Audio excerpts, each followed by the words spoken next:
యజ్ఞగుండము నుండి ఆవిర్భవించినటువంటి తల్లి అయోనిజ. అటువంటి అయోనిజ అయినటువంటి ద్రౌపదీదేవి పాండవులకు భార్య అయింది. అది కూడా శాస్త్రసమ్మతంగా, విధి విధానంగా, ధార్మికంగా, సశాస్త్రీయంగా వివాహమైంది. కాబట్టి ఈవిడ ఇప్పుడు పాండవులు విశేషమైనటువంటి బంధువుల యొక్క బలాన్ని పొందారు. ఇంతమంది బంధువులు కలిసి వస్తారు పాండవులకి. ఎంత అదృష్టం, చాలా గొప్ప విషయం కదూ అని అన్నాడు. ఇంత మంచి కోడలు వచ్చింది నాకు, యాజ్ఞసేని నాకు కోడలయ్యింది. పెదమామగారు కదా, మరి పాండురాజు గారు లేడుగా. అటువంటి యాజ్ఞసేని నా కోడలు. ఇంత బంధుబలాన్ని పొందిన వాళ్ళు నా కొడుకులు పాండవులు. ఇప్పుడు ఈ పాండవులు లోకాన్నంతటినీ గెలుస్తారు. నా వంశము సమృద్ధి అవుతుంది. లోకమంతా మా వంశం వాళ్ళ అధీనంలోకి వస్తుంది. ఇటువంటి కొడుకులు, ఇటువంటి కోడలు ఎంత అదృష్టం నాకు. మీరు ఎప్పుడు ఆత్మ వంచన చేసుకోవడంలో ధృతరాష్ట్రుడి తర్వాత, వాడి ప్రాణం పోయినా వాడి మనసులో మాట వాడు మాట్లాడతాడు. ఎప్పుడు ఎలా మాట్లాడతారో తెలుసండి, తనతో వచ్చి మాట్లాడుతున్న వాళ్ళెవరు ఆ మాట్లాడుతున్న వాళ్ళకి ప్రీతి కలిగేటట్లు ఎలా మాట్లాడాలి తప్ప ధృతరాష్ట్రుడి జీవితంలో ధైర్యంగా తను ఏది మాట్లాడాలో అది మాట్లాడలేడు. అది ఆయనకి చేత కాదు. ఎందుకు చేత కాదు అంటే తను ఇప్పుడు మంచివాడిగా ఉండాలి. నేను మాట చెప్పినా నేను చెప్పింది మంచి మాట కాబట్టి నేనేం తప్పు చేయట్లేదు. నేను ఒక మాట చెప్పుండొచ్చు, ఆ మాట అందంగా ఉండుండకపోవచ్చు, ఆ మాట వినడానికి అయ్యో అనిపించచ్చు, కానీ చెప్పిన మాట మంచి మాట అన్న ధైర్యం అసలు తనకే లేదు. ఆ ధైర్యం తనకే లేనివాడు తానలా ఏం మాట్లాడగలడు? అందుకని ధృతరాష్ట్రుడి జీవితంలో ఎప్పుడు ఎవరి దగ్గర మాట్లాడినామంటే కొడుకు దగ్గర మాట్లాడినా కూడా అది గమ్మత్తు. కొడుకుతో మాట్లాడినా తన మనస్సు విప్పి మాట్లాడ్డాడు. కళ్ళు ఎలా పైన లేవో అతని మనసు కూడా అంత చీకటిగానూ ఉంటుంది. ఇది ఎక్కడి నుంచి ఎక్కడి వరకు ఉందో తెలుసా అండి? ధృతరాష్ట్ర జీవితంలో కొడుకులందరూ చచ్చిపోయారు. దుర్యోధనుడి తొడలు విరగ్గొట్టి చంపినవాడు భీమసేనుడు అని తెలుసుకున్నాడు. అతని కోరిక ఏమిటంటే భీముడిని చంపేయాలి. ఇది దాచాడు మనసులో, తెలుసా అండి? ఇది దాచాడు. దాచి నా కొడుకులు దుర్మార్గులు, అధర్మం పట్టుకున్నారు, వాళ్ళు పోతే పోయారు, మీరు నా కొడుకులు కారా, నా తమ్ముడి బిడ్డలు నా బిడ్డలు కారా, నాయనా ఎన్ని కష్టాలు పడ్డారా నా బిడ్డల వల్ల, పోన్లే ఇప్పటికైనా చాలా సంతోషంగా ఉన్నారు. ఏది నాన్న ఒక్కసారి దగ్గరికి రండి, గుడ్డివాణ్ణి కదా, నేను రాలేను కదా అంటే ధర్మరాజు గారు వెళ్ళాడు, కౌగులించుకున్నాడు, విడిచిపెట్టాడు. నాయనా భీమసేన రా అన్నాడు. విడుతున్నాడు పిచ్చాడు భీముడు. కృష్ణుడు జబ్బట్టుకుని వెనక్కి లాగి ఉంచాను సిద్ధంగానని ఉక్కు భీముడి విగ్రహం చేయించాడు. ఆ ఉక్కు భీముడి విగ్రహాన్ని తోశాడు. ధృతరాష్ట్రుడు కౌగలించుకొని వికటాట్టహాసం చేస్తూ నలిపేశాడు. అన్ని ఏనుగుల బలమైంది. నలిపేస్తే ఉక్కు విగ్రహం గుండైపోయి కింద పడిపోయింది. కింద పడిపోతే కృష్ణుడు అన్నాడు, నువ్వు కౌగలించుకుని నలిపేసింది ఉక్కు విగ్రహాన్ని, భీముడు ఇక్కడే ఉన్నాడు అన్నాడు. అలాగే నిలబడ్డాడు తెలుసా అండి. ప్రాణం పోయినా తన మనసులో మాట పైకి చెప్పడం. ఒక్కొక్కడు అలా ఉంటాడు. అది ఒక్కొక్కడి లక్షణం అలా ఉంటుంది. ఏది ఏమవనివ్వండి, తాను మాత్రం అస్సలు పైకి చెప్పడు. లోపల ఒకటి ఉంటుంది, పైకి మాట్లాడేటప్పుడు ఎవరొచ్చి తనతో మాట్లాడుతున్నారో అది వారికి అనుకూలంగా వినిపించేటట్లుగా మాట్లాడుతుంటాడు. కాబట్టి ఇప్పుడు అందరూ వింటున్నారు కదా, కళ్ళంటే లేవు కానీ అక్కడ భీష్ముడు ఉంటాడు, ద్రోణుడు ఉంటాడు, విదురుడు ఉంటాడు, వీళ్ళందరూ ఉంటారు. దుర్యోధనుల్లా బయటపడిపోయాడు అనుకోండి, బావుమని ఏడ్చేసి అమ్మో వాళ్ళందరంతా వృద్ధిలోకి వచ్చారా అన్నాడు అనుకోండి, జుచ్చట్టుకి ఇడిచేస్తాడు భీష్ముడు. ఇంత కుళ్ళెట్టుకున్నావా కడుపులో అంటాడు. అందుకని అబ్బా ఏం అదృష్టం, ఎంత మంచి కోడలు వచ్చింది అన్నాడు. కానీ కడుపులో ఎంత ఏడుపో, పైకి ఏడుస్తాడు దుర్యోధనుడు, పైకి ఏడవకుండా సంతోషించినట్టుంటాడు ధృతరాష్ట్రుడు.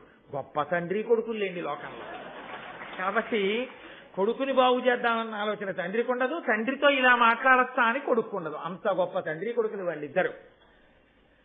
మనకి కనపడరు కానీ లోకంలో లేరనుకోకండి. కాబట్టి మన అదృష్టం జీవితంలో మనకి తగలకుండా ఉండడమే అభ్యున్నది.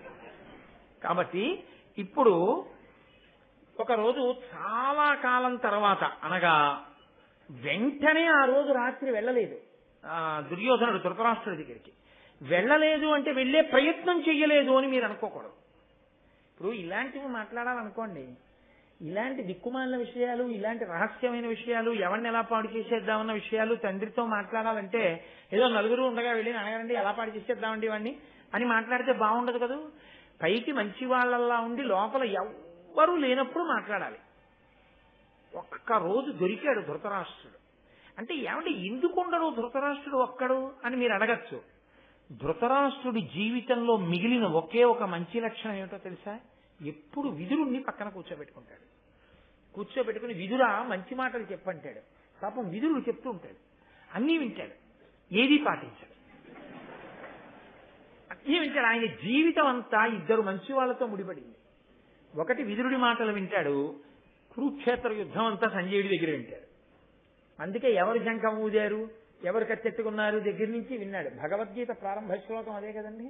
కాబట్టి ఈ కారణానికే ఈ సత్సంగం, సత్పురుష సాంగత్యము చేతనే కన్నులిచ్చి, లేని కన్నుల బదులు కన్నులిచ్చి కృష్ణ పరమాత్మ తన విశ్వరూప దర్శనం చూపించాడు. ఒక సత్పురుషుడితో స్నేహం ఉంది నీకు, అది చాలు నిన్ను గౌరవించడానికి అన్నాడు. నీ భార్య గౌరవం నీ వలన ఉంటుంది, నీ బిడ్డల గౌరవం నీ వలన ఉంటుంది. వాళ్ళు ఎంత గొప్ప వాళ్ళైనా కావచ్చు, వాళ్ళు పెంచుకోవలసింది ఏది అంటే నీకు బిడ్డలమో అని నువ్వు ఇచ్చిన పునాది మీద వాళ్ళు సౌధ నిర్మాణం చేసుకోవాలి. నువ్వు ఇచ్చే ఐశ్వర్యం అంటూ ఏమైనా ఉంటే కోటేశ్వరరావు బాగా గుర్తుపెట్టుకో, నేను ఇల్లు ఇచ్చాను, నేను మేడిచ్చాను, నేను డబ్బిచ్చాను, ఇది నమ్మద్దు. నీ బిడ్డలకి కోటేశ్వరరావు గారు అబ్బాయి అని ఎక్కడైనా వాడు చెప్పుకుంటే, కోటేశ్వరరావు గారు అబ్బాయా మీరు రండి లోపలికి అని నీ మెరిగిన వాళ్ళు అంటారా? అలా నీ బిడ్డల్ని వాళ్ళు అనగలిగితే అది నువ్వు వాళ్ళకి ఇచ్చిన ఐశ్వర్యం. నేను కోటేశ్వరరావు గారు అబ్బాయిని అనగానే, కోటేశ్వరరావు గారు అబ్బాయా ఉండండి మేమే బయటకు వస్తాం అన్నాడు అనుకో, నువ్వు అతనికి పెద్ద అప్పిచ్చినట్టు. కాబట్టి నీ ప్రవర్తన నీ కుటుంబానికి గౌరవాన్ని తీసుకొస్తుంది. నీ ప్రవర్తన నీ కుటుంబం సిగ్గుపడేటట్టు, నీ భార్య సానుభూతి పొందేటట్టు చేస్తుంది. కాబట్టి మనిషి వివాహానికి ముందరే కొంత సంస్కారాన్ని పొందవలసి ఉంటుందయా. అది అర్థం కాకుండా పెళ్లి చేసుకోవడం అంత తప్పు పని ఇంకోట్లేదు. ఇది బాగా అర్థం చేసుకోవాలి పురుషుడు. ఇది అర్థం చేసుకున్న తర్వాతనే కుటుంబానికి గౌరవం తేవలసి ఉంటుంది అని నాతో ఒక ఆయన, ఎప్పుడో ఒక పెద్ద ఆయన చెప్పినటువంటి మాటలు నాకు తరచుగా జ్ఞాపకానికి వస్తూ ఉంటాయి. కాబట్టి నన్నయ్య గారు చెప్పారు అంటే ఎంత లోతు ఆలోచించి ఆయన ఈ మాట అన్నారు అన్నది మనం స్వీకరించవలసి ఉంటుంది. ఎప్పుడో భారతం ద్రౌపదీదేవి 5 పతుల్ని అనుగమించడం అంటే మాటలు కాదండి. 5 పతుల్ని అనుగమించింది, అత్తగారి యొక్క కితాబు అంతగా పొందింది. అసలు మీకు నేను ఒక మాట చెప్పవలసి వస్తే, ద్రౌపదీదేవి యొక్క నడవడి చేత మిగిలిన కోడళ్ళెవరికి పేరు ప్రఖ్యాతులే లేవు. అంటే వాళ్ళు చెడ్డవాళ్ళని కాదు నా ఉద్దేశం, కానీ ఆమె గొప్పతనం అటువంటిది. మీరు ఒక్కొక్క ఇంట్లో చూడండి, ఒక ఎనమండుగురో తమ్మండుగురో అన్నదమ్ములు ఉండొచ్చు, అందరికీ భార్యలు ఉండొచ్చు, అందరూ అన్నదమ్ములు, అందరికీ భార్యలు. అయినా ఆ ఇంట కార్యం జరగాలి అంటే ఎవరో ఒక ఆవిడ ఉంటుంది. ఆవిడిదే పెత్తనం అంతా, ఆవిడిదే పెద్దరికం అంతా, ఆవిడిదే గౌరవం అంతా. ఆవిడ లేని నాడు ఆ సభకు రాదు. అది ఎక్కడి నుంచి వస్తుంది? ప్రవర్తన చేత వస్తుంది, నడవడి చేత వస్తుంది. ఆ నడవడి చేత తెచ్చుకోవడం అన్నది అంత తేలికైన విషయం కాదు. ద్రౌపదీదేవి విషయంలో గొప్పతనం ఏమిటో తెలుసా అండి? ఆమె భర్తల్ని అలా అనుగమించింది. భర్తలు ఆవిడంటే భయపడ్డారు. నేను యథార్థం చెప్తున్నా, మీరు మహాభారతాన్ని జాగ్రత్తగా పరిశీలిస్తే ఆవిడంటే భర్తలకి 5 భయం.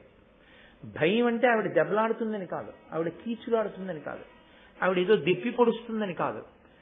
అంత గాంభీర్యము, అంత గొప్పతనము, అంత పెద్దరికము, అటువంటి మాట తీరు, అటువంటి నైపుణ్యము కలిగినటువంటి ద్రౌపది యొక్క మనసు కుందిందా మా ఈశ్వర్యములే ఎగిరిపోతాయి.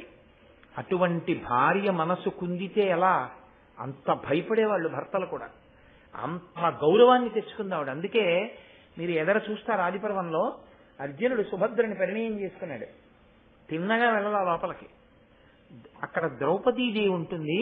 నువ్వు వెడుతూనే ముందు నమస్కారం చెయ్యి. నీకు అక్కగారు ఆవిడ. ముందు ఆవిడ ఆశీర్వచనం పుచ్చుకో. నాతో కలిసి నువ్వు వస్తుండగా చూసి ఆవిడ మనసు కుందకూడదని చెప్పాడు అర్జునుడు. ఎక్కడైనా అంతే. ఆవిడ మాట్లాడితే అలా ఉంటుంది. 5 పతులు తన మాట కాదనలేనంత గౌరవాన్ని తెచ్చుకుంది. ఆవిడ శాసించలేదు, భయపెట్టలేదు. బాబోయ్ మన నీవు ఇంకా దుమ్మెత్తి పోసేస్తుంది అన్న బాధని, అటువంటి స్థితిని ఆవిడ కల్పించలేదు.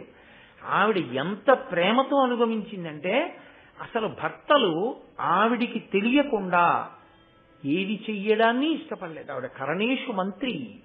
కురుక్షేత్ర సంగ్రామం దగ్గర నుంచి ద్రౌపదీదేవి యొక్క ప్రమేయం లేకుండా జరిగినవి లేవు మహాభారతంలో.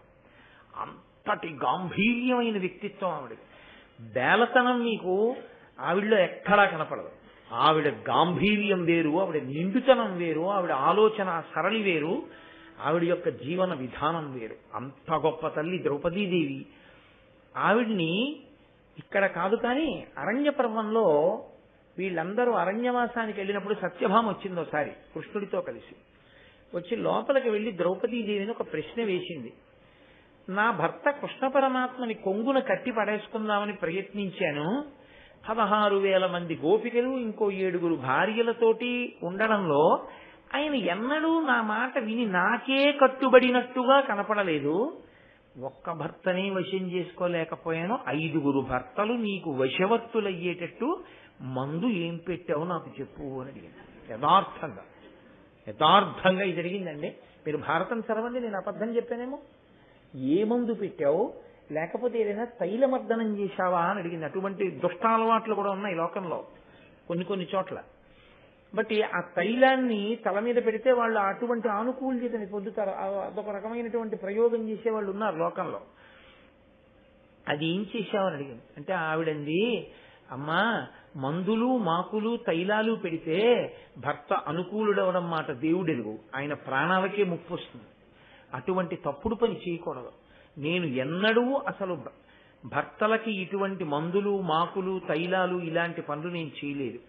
నేను నా భర్తల పట్ల ఎంత ప్రేమతో ప్రవర్తించానో, నా భర్త నాకు ఎందుకు అనుకూలుడిగా ఉంటాడో నేను ఒకసారి చెప్తాను, నువ్వు విను అని ఆవిడ చెప్పింది. నన్ను మీరు మన్నిస్తే మీకైతే అనుభవంలో లేకపోవచ్చు, కానీ నేను పైకి చెప్పకూడదు, బాగుండదు. ఎందుకంటే ఒక డాక్టర్ని నమ్మి రోగం ఎలా చెప్పుకుంటారో అలా వీడు పెద్ద మనిషి అని నన్ను నమ్మి, నన్ను ఒక తండ్రిగా భావించి, ఒక అన్నగారిగా భావించుకుని ఎందరో ఇంటికొచ్చి వాళ్ళ కష్ట సుఖాలు నాకు చెప్పుకుంటుంటారు. కొన్ని వచ్చిన ఉత్తరాలు కేవలం నా భార్య చదవగానే తర్వాత పొరపాటున మా పిల్లలైనా చదువుతారేమో అని వెంటనే చింపేస్తాను. అంత నమ్మి వాళ్ళు వాళ్ళ కష్టాన్ని నోటితో చెప్పుకోలేక కాగితం మీద రాసి పట్టుకొచ్చి ఇచ్చి, మీరు చదవండి రేపు వస్తాం మాకు ఈ బాధలు ఉన్నాయని చెప్తుంటారు. చాలా మంది చిన్న కారణాలకి అనవసరంగా పెళ్ళైన కొత్తల్లో భేషజాలకు పోయి భర్తలకి దూరం అయిపోయి ఒక 7 ఏళ్ళో 8 ఏళ్ళో పోయిన తర్వాత జీవితంలో తాము ఎంత తప్పు చేశామో తెలుసుకుని కుమిలిపోతున్న వాళ్ళు ఎంతమందో తెలుసు నాకు. నేను ఈ మాట అబద్ధం చెప్పట్లేదు, పరమ పవిత్రమైన వేదిక మీద కూర్చుని చెప్తున్నాను. మహాభారతంలో ద్రౌపదీదేవి యొక్క వ్యక్తిత్వాన్ని చదివితే అసలు ఒక ఆడది ఎలా బ్రతకాలో అర్థమవుతుంది. ఒక భార్యతో భర్త ఎంత గౌరవంగా ప్రవర్తించాలో ద్రౌపదీదేవితో పాండవులు ప్రవర్తించిన తీరు బట్టి తెలుస్తుంది. అందుకని నన్నయ్య గారు ఈ మాట ఉత్తినే అనలేదు. వాళ్ళు దాంపత్య జీవనం ప్రారంభం చెయ్యగానే ఆవిడికి కితాబ్ వచ్చిందంతే. ఆవిడ పాండవుల ఐశ్వర్యమునకు కారణభూతురాలవుతోంది. ఎటువంటి ఐశ్వర్యం? 4 సముద్రాల మధ్యలో ఉన్నటువంటి భూమికంతటికి వాళ్ళు పరిపాలకులు కాగలిగినటువంటి ఐశ్వర్యమునకు ఆవిడ హేతువు కాబోతోంది. కేవలము భర్తల్ని అనుగమించడం కాదు, అత్తగారెంత ప్రీతి చెందిందో తెలుసా అండి ద్రౌపదీదేవితో.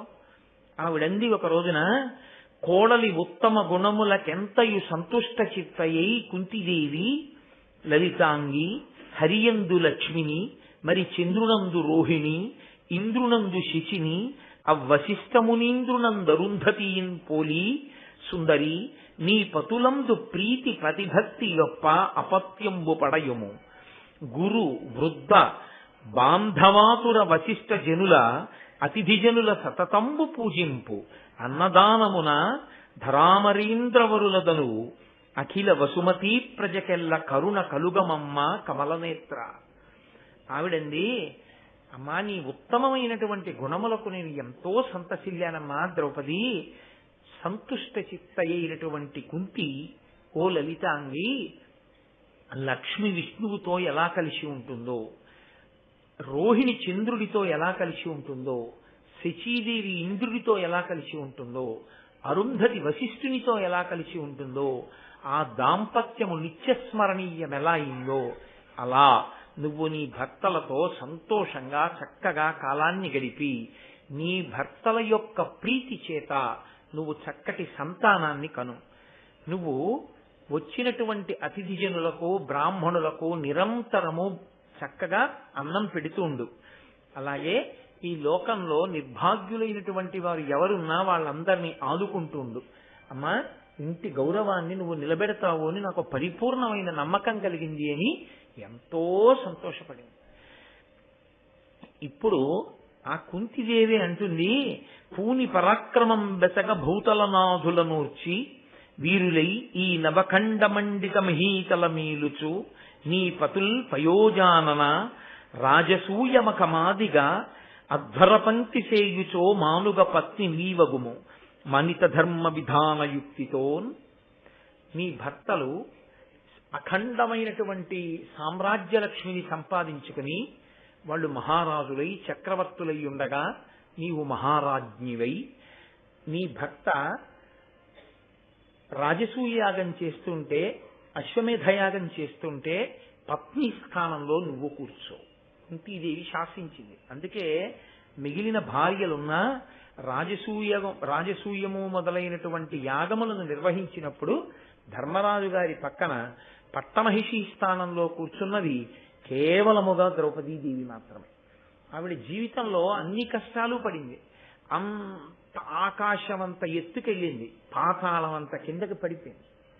ఎప్పుడూ భర్త తీసుకొచ్చి పెట్టి మా నాన్న మా బుజ్జి మా కన్నా అని ముద్దులాడుతూ సంతోషంగా ఆవిడికి కావలసిన కోరికలు తీర్చినంత కాలం భర్త వలన చిన్న పొరపాటు ఏదైనా జరగడమో, ఆయన ఏదో జీవితంలో ఒక చిన్న తప్పు పని చేయడమో ఏదో జరిగిందనుకోండి, అంత మాత్రం చేత రాచి రంపాన పెట్టి ఆయన మనశ్శాంతి పాడు చేసిన స్త్రీ భార్య కాదు.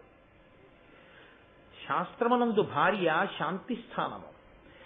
ఎప్పుడైనా ఆయన 10 మందిలో కుంగినప్పుడు, ఎవరో ఆయన తప్పు లేదు, ఆయన మెతక మనిషి, సాత్వికుడు, ఆయన అన్నదమ్ములు ఆయనో మాట అన్నారు.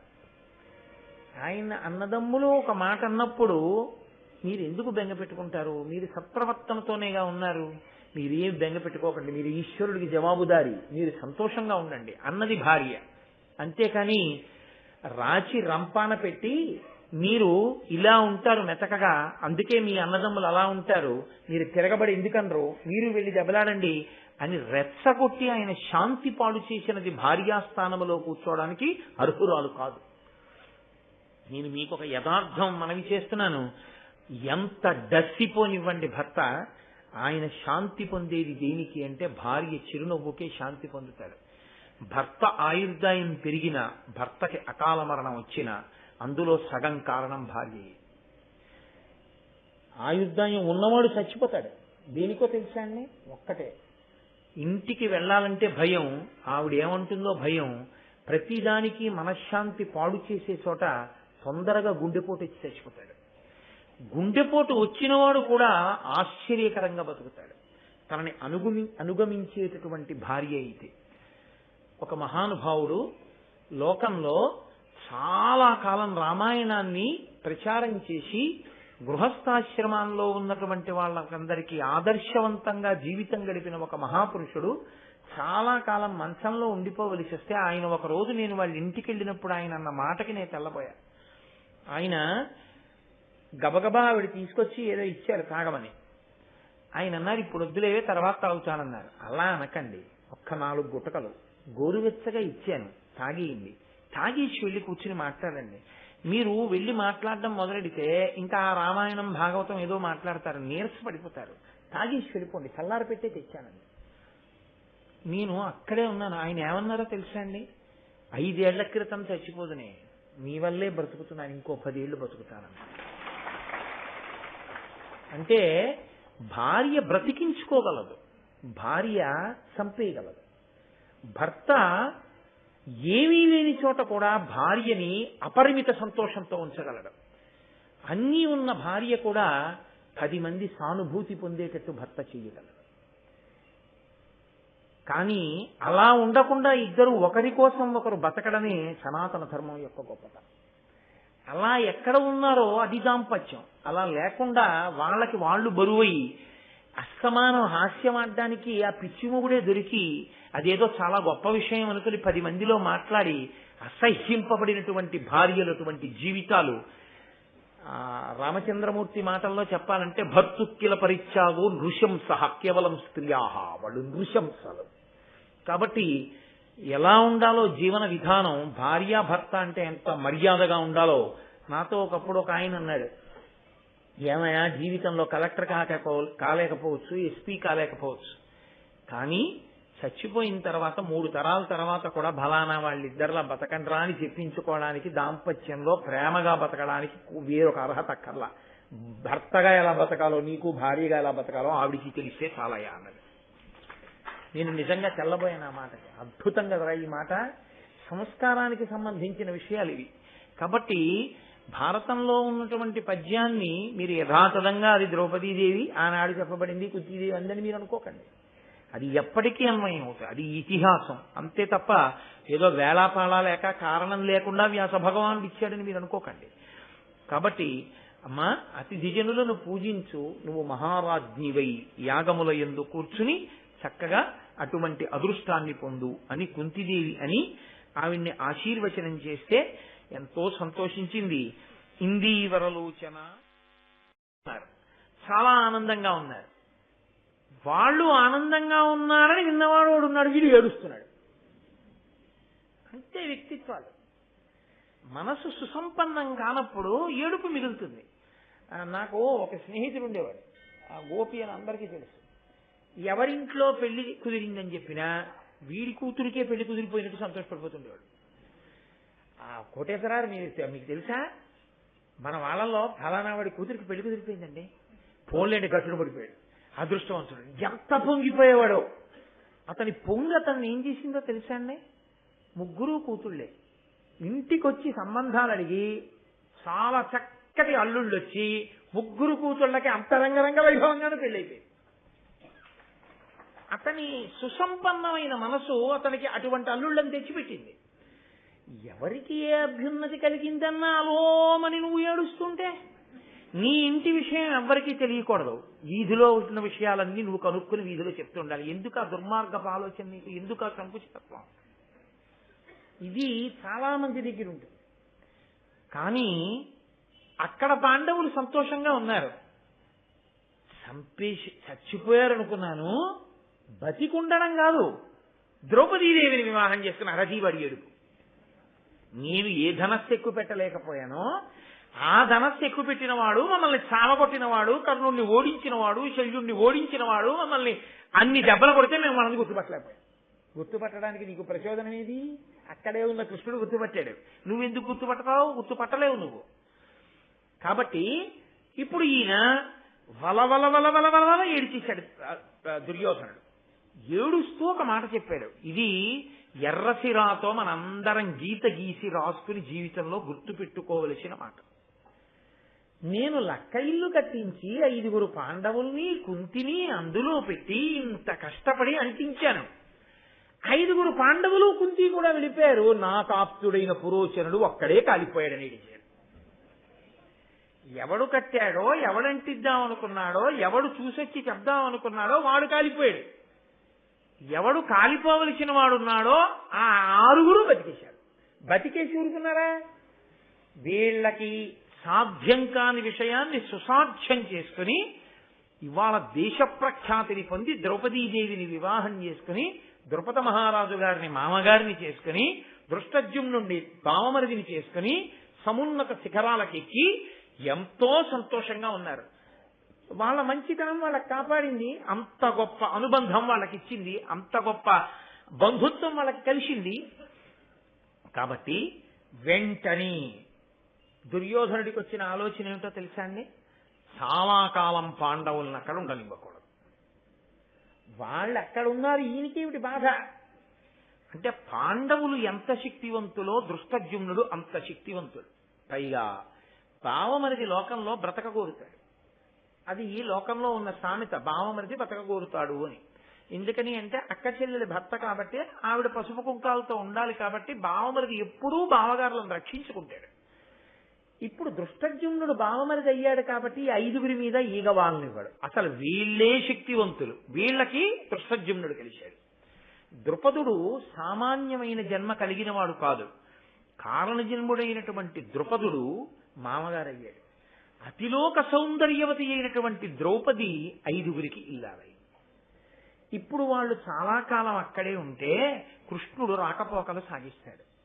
రాకపోకలు సాగిస్తే ఏమవుతుంటుందంటే, పాపం వీళ్ళు నిజంగా ఎంత రాజ్యవైభవంతో ఉండాలి, ధర్మరాజు గారిని యమరాజ్య పట్టాభిషేకం చేశారు కదా, హాయిగా రాజ్యం ఏలుతూ భార్యతో సంతోషంగా ఉండవలసిన వాళ్ళు వీళ్ళ కర్మ మామగారి ఇంట్లో ఉండడం. ఇంత బలం ఉండి ఆ ధృతరాష్ట్రుడు ఎలా బరి తెగించాడో అలా వీళ్ళు తెగించుంటే నిలబడగలడా ధృతరాష్ట్రుడు? వీళ్ళ సౌశీల్యం వల్ల కదా వీళ్ళు ఇలా ఉన్నారు అంటారు. అన్న కొద్దీ వీళ్ళకి బలం పెరుగుతుంటుంది. ఆ సానుభూతి చేత పుట్టినటువంటి ప్రేమ వలన ఒక్కొక్కరు కలుస్తారు.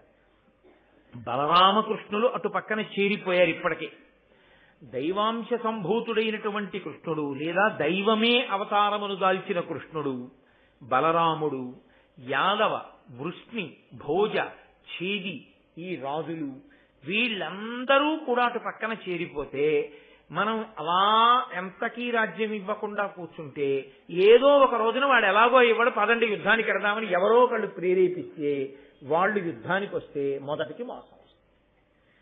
కాబట్టి ఇప్పుడు మళ్లీ పాండవుల్ని పనికిరాని వాళ్ళగా చెయ్యాలంటే ఒక్క ఆలోచన ఉంది మనకి. వీళ్ళని విడదీసేయాలి వేధోపాయంతో. వీళ్ళెవ్వరూ ఒకళ్ళతో ఒకళ్ళు కలిసి ఉండకుండా చేసేయాలి. ఎక్కడో ఉంటాడండి ఒక్కడు, అటువంటి ఏడుపు కొట్టువాడు ఎంత అసూయాగ్రస్తుడో చూడండి. ఆయన అసూయ పడడానికి హేతువు కాని విషయం లోకంలో ఇంకోట్లేదు. ఆయన సంతోషంగా ఉండాలంటే ఏమిటో తెలుసా అండి? వాళ్ళ ఆవిడ కన్నా ఊళ్ళో వాళ్ళ భార్యలందరూ అసహ్యంగా ఉండాలి. ఆయన ఇంట్లో ఉన్న కుర్చీ కన్నా గొప్ప కుర్చీ రాజ్యంలో ఎవరింట్లో ఉండకూడదు. నేను యథార్థం చెప్తున్నాను. అసూయ అన్నది ఉండిపోయింది అనుకోండి, మా ఇంట్లో ఉన్న కుర్చీ కన్నా మీ ఇంట్లో కుర్చీ మంచిది బాగుంటే చాలు, నా అసూయకి అది చాలు. వాడి ఇంట్లో ఆ కుర్చీ ఉండడం, నేను కట్టుకున్న పంచె కన్నా మీరు కట్టుకున్న పంచె బాగుంటే చాలు, నా అసూయ పెళ్ళిపుకుతుంది. కాబట్టి ఇప్పుడు దుర్యోధనుడి కన్నా మిగిలిన వాళ్ళందరూ చేతకాని వాళ్ళైపోతే ఆయన తృప్తిగా ఉంటాడు. ఈశ్వర సృష్టి ఎందో అది సాధ్యమా? అయినా నీకు ఏ మంచి గుణం ఉందని, ఏ ఈశ్వరానుగ్రహం ఉందని, ఏ తపశ్శక్తి ఉందని, ఏ ధర్మం ఉందని నీ యందు ఈశ్వరానుగ్రహం ప్రసరిస్తుంది? నీకేది ధర్మం, నీకేది ఈశ్వరుని యందు భక్తి, ఎందుకుంటుంది భగవంతుడి యొక్క అనుగ్రహం? కావాలనుకున్న వాడివి ఇలా కాదుగా ఉండవలసింది. పాండవులు ఎందుకు బ్రతికారో తెలుసుకున్నవాడివైతే నువ్వు అలా ఉండాలి. నువ్వు అలా ఉండకుండా పాండవుల్లో ఉండాలంటే ఎలా కుదురుతుంది? కుదరదు. అన్నం తిన్నవాడు సంతోషంగా హాయిగా కూర్చొని నవ్వుతూ హాయిగా సోఫాలో కూర్చొని మాట్లాడుతుంటాడు. నువ్వు అలా మాట్లాడాలంటే నువ్వు అన్నం తినాలి. అమ్మ మీద అలకొచ్చి నువ్వు అన్నం తినడం మానేస్తే ఆయన కూర్చొని సంతోషంగా ఉన్నట్టు నువ్వెలా ఉంటావు? నువ్వు అలా ఉండడం కుదరదు. దుర్యోధనుడి మనస్తత్వంలో ఉన్న పెద్ద ఇబ్బంది అంతా అక్కడే ఉంటుంది. ఇది కేవలం దుర్యోధనుని యందే కాదు, చాలా మంది యందు ఇదే లక్షణం ఉంటుంది. ఎప్పుడూ ఏదో ఒక కారణానికి అలా అసూయాగ్రస్తమై వాళ్ళు వృద్ధిలోకి రావడమా అని అలా ఏడుస్తూనే ఉంటారు ఎవరో ఒకళ్ళ మీద. అది మంచి పద్ధతి కాదు, భారతం మనకి నేర్పుతోంది. ఇప్పుడు మరి ఈ విషయం ఒక్క దుర్యోధనుడితో ఊరుకోరు కదండి. మొదట ఎవరికి చెప్పాలి? అంధుడైన రాజుగారికి చెప్పాలి. అందుకని ధృతరాష్ట్రుడికి వచ్చి చెప్పారు. వెంటనే ధృతరాష్ట్రుడు ఏమన్నాడో తెలుసా? ఆయన అన్నాడు, యజ్ఞసేను కూతు అభిజాత ఆతని యజ్ఞవేది నుదిత అయినదా అని అనగా విధి వివాహమయి పాండునందనుల్ మిగుల మిత్రబల సమృద్ధులైరి. ఆవిడ ఆ ద్రౌపదీదేవి యజ్ఞసేను కూతునభిజాతనాతని యజ్ఞవేది నుదిత అయినదాని అనఘ విధి వివాహమయి పాండునందనుల్ మిగుల మిత్రబల సమృద్ధులైరి. ఆయన అన్నాడు, ఆవిడ యాజ్ఞసేని, యజ్ఞగుండము నుండి పుట్టింది, కారణ జన్మురాలు, అయోనిజ. యజ్ఞగుండము నుండి ఆవిర్భవించినటువంటి తల్లి అయోనిజ. అటువంటి అయోనిజ అయినటువంటి ద్రౌపదీదేవి పాండవులకు భార్య అయింది. అది కూడా శాస్త్రసమ్మతంగా, విధి విధానంగా, ధార్మికంగా, సశాస్త్రీయంగా వివాహమైంది. కాబట్టి ఈవిడ ఇప్పుడు పాండవులు విశేషమైనటువంటి బంధువుల యొక్క బలాన్ని పొందారు. ఇంతమంది బంధువులు కలిసి వస్తారు పాండవులకి, ఎంత అదృష్టం, చాలా గొప్ప విషయం కదూ అని అన్నాడు. ఇంత మంచి కోడలు వచ్చింది నాకు, యాజ్ఞసేని నాకు కోడలయ్యింది. పెదమామగారు కదా, మరి పాండురాజు గారు లేడుగా, అటువంటి యాజ్ఞసేని నా కోడలు. ఇంత బంధుబలాన్ని పొందిన వాళ్ళు నా కొడుకులు పాండవులు. ఇప్పుడు ఈ పాండవులు లోకాన్నంతటినీ గెలుస్తారు, నా వంశము సమృద్ధి అవుతుంది, లోకమంతా మా వంశం వాళ్ళ అధీనంలోకి వస్తుంది. ఇటువంటి కొడుకులు, ఇటువంటి కోడలు ఎంత అదృష్టం నాకు. మీరు ఎప్పుడు ఆత్మ వంచన చేసుకోవడంలో ధృతరాష్ట్రుడి తర్వాత, వాడి ప్రాణం పోయినా వాడి మనసులో మాట వాడు మాట్లాడతాడు. ఎప్పుడు ఎలా మాట్లాడతారో తెలుసండి, తనతో వచ్చి మాట్లాడుతున్న వాళ్ళెవరు ఆ మాట్లాడుతున్న వాళ్ళకి ప్రీతి కలిగేటట్లు ఎలా మాట్లాడాలి తప్ప, ధృతరాష్ట్రుడి జీవితంలో ధైర్యంగా తను ఏది మాట్లాడాలో అది మాట్లాడలేడు. అది ఆయనకి చేత కాదు. ఎందుకు చేత కాదు అంటే, తను ఇప్పుడు మంచివాడిగా ఉండాలి. నేను మాట చెప్పినా నేను చెప్పింది మంచి మాట కాబట్టి నేనేం తప్పు చేయట్లేదు. నేను ఒక మాట చెప్పుండొచ్చు, ఆ మాట అందంగా ఉండుండకపోవచ్చు, ఆ మాట వినడానికి అయ్యో అనిపించచ్చు, కానీ చెప్పిన మాట మంచి మాట అన్న ధైర్యం అసలు తనకే లేదు. ఆ ధైర్యం తనకే లేనివాడు తనలా ఏం మాట్లాడగలడు? అందుకని ధృతరాష్ట్రుడి జీవితంలో ఎప్పుడు ఎవరి దగ్గర మాట్లాడినామంటే, కొడుకు దగ్గర మాట్లాడినా కూడా అది గమ్మత్తు. కొడుకుతో మాట్లాడినా తన మనస్సు విప్పి మాట్లాడ్డా. కళ్ళు ఎలా పైన లేవో అతని మనసు కూడా అంత చీకటిగానూ ఉంటుంది. ఇది ఎక్కడి నుంచి ఎక్కడి వరకు ఉందో తెలుసా అండి? ధృతరాష్ట్ర జీవితంలో కొడుకులందరూ చచ్చిపోయారు. దుర్యోధనుడి తొడలు విరగ్గొట్టి చంపినవాడు భీమసేనుడు అని తెలుసుకున్నాడు. అతని కోరిక ఏమిటంటే భీముడిని చంపేయాలి. ఇది దాచాడు మనసులో, తెలుసా అండి? ఇది దాచాడు. దాచి నా కొడుకులు దుర్మార్గులు, అధర్మం పట్టుకున్నారు, వాళ్ళు పోతే పోయారు, మీరు నా కొడుకులు కారా, నా తమ్ముడి బిడ్డలు నా బిడ్డలు కారా, నాయనా ఇన్ని కష్టాలు పడ్డారా నా బిడ్డల వల్ల, పోన్లే ఇప్పటికైనా చాలా సంతోషంగా ఉన్నారు, ఏది నాన్న ఒక్కసారి దగ్గరికి రండి, గుడ్డివాణ్ణి కదా, నేను రాలేను కదా అంటే ధర్మరాజు గారు వెళ్ళాడు, కౌగిలించుకున్నాడు, విడిచిపెట్టాడు. నాయనా భీమసేన రా అన్నాడు. వెడుతున్నాడు పిచ్చాడు భీముడు. కృష్ణుడు జబ్బట్టుకుని వెనక్కి లాగి ఉంచాను సిద్ధంగానని ఉక్కు భీముడి విగ్రహం చేయించాడు. ఆ ఉక్కు భీముడి విగ్రహాన్ని తోశాడు. ధృతరాష్ట్రుడు కౌగలించుకొని వికటాట్టహాసం చేస్తూ నలిపేశాడు. అన్ని ఏనుగుల బలమైంది. నలిపేస్తే ఉక్కు విగ్రహం గుండైపోయి కింద పడిపోయింది. కింద పడిపోతే కృష్ణుడు అన్నాడు, నువ్వు కౌగలించుకుని నలిపేసింది ఉక్కు విగ్రహాన్ని, భీముడు ఇక్కడే ఉన్నాడు అన్నాడు. అలాగే నిలబడ్డాడు తెలుసా అండి. ప్రాణం పోయినా తన మనసులో మాట పైకి చెప్పడం. ఒక్కొక్కడు అలా ఉంటాడు. అది ఒక్కొక్కడి లక్షణం అలా ఉంటుంది. ఏది ఏమవనివ్వండి, తాను మాత్రం అస్సలు పైకి చెప్పడు. లోపల ఒకటి ఉంటుంది, పైకి మాట్లాడేటప్పుడు ఎవరొచ్చి తనతో మాట్లాడుతున్నారో అది వారికి అనుకూలంగా వినిపించేటట్లుగా మాట్లాడుతుంటాడు.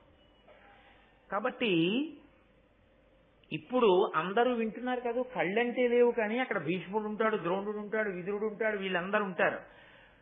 దుర్యోధనుల్లా బయటపడిపోయాడు అనుకోండి, బావుర్మని ఏడ్చేసి అమ్మో వాళ్ళందరంతా వృద్ధిలోకి వచ్చారా అన్నాడు అనుకోండి, జుట్టట్టుకి ఇడిచేస్తాడు భీష్ముడు.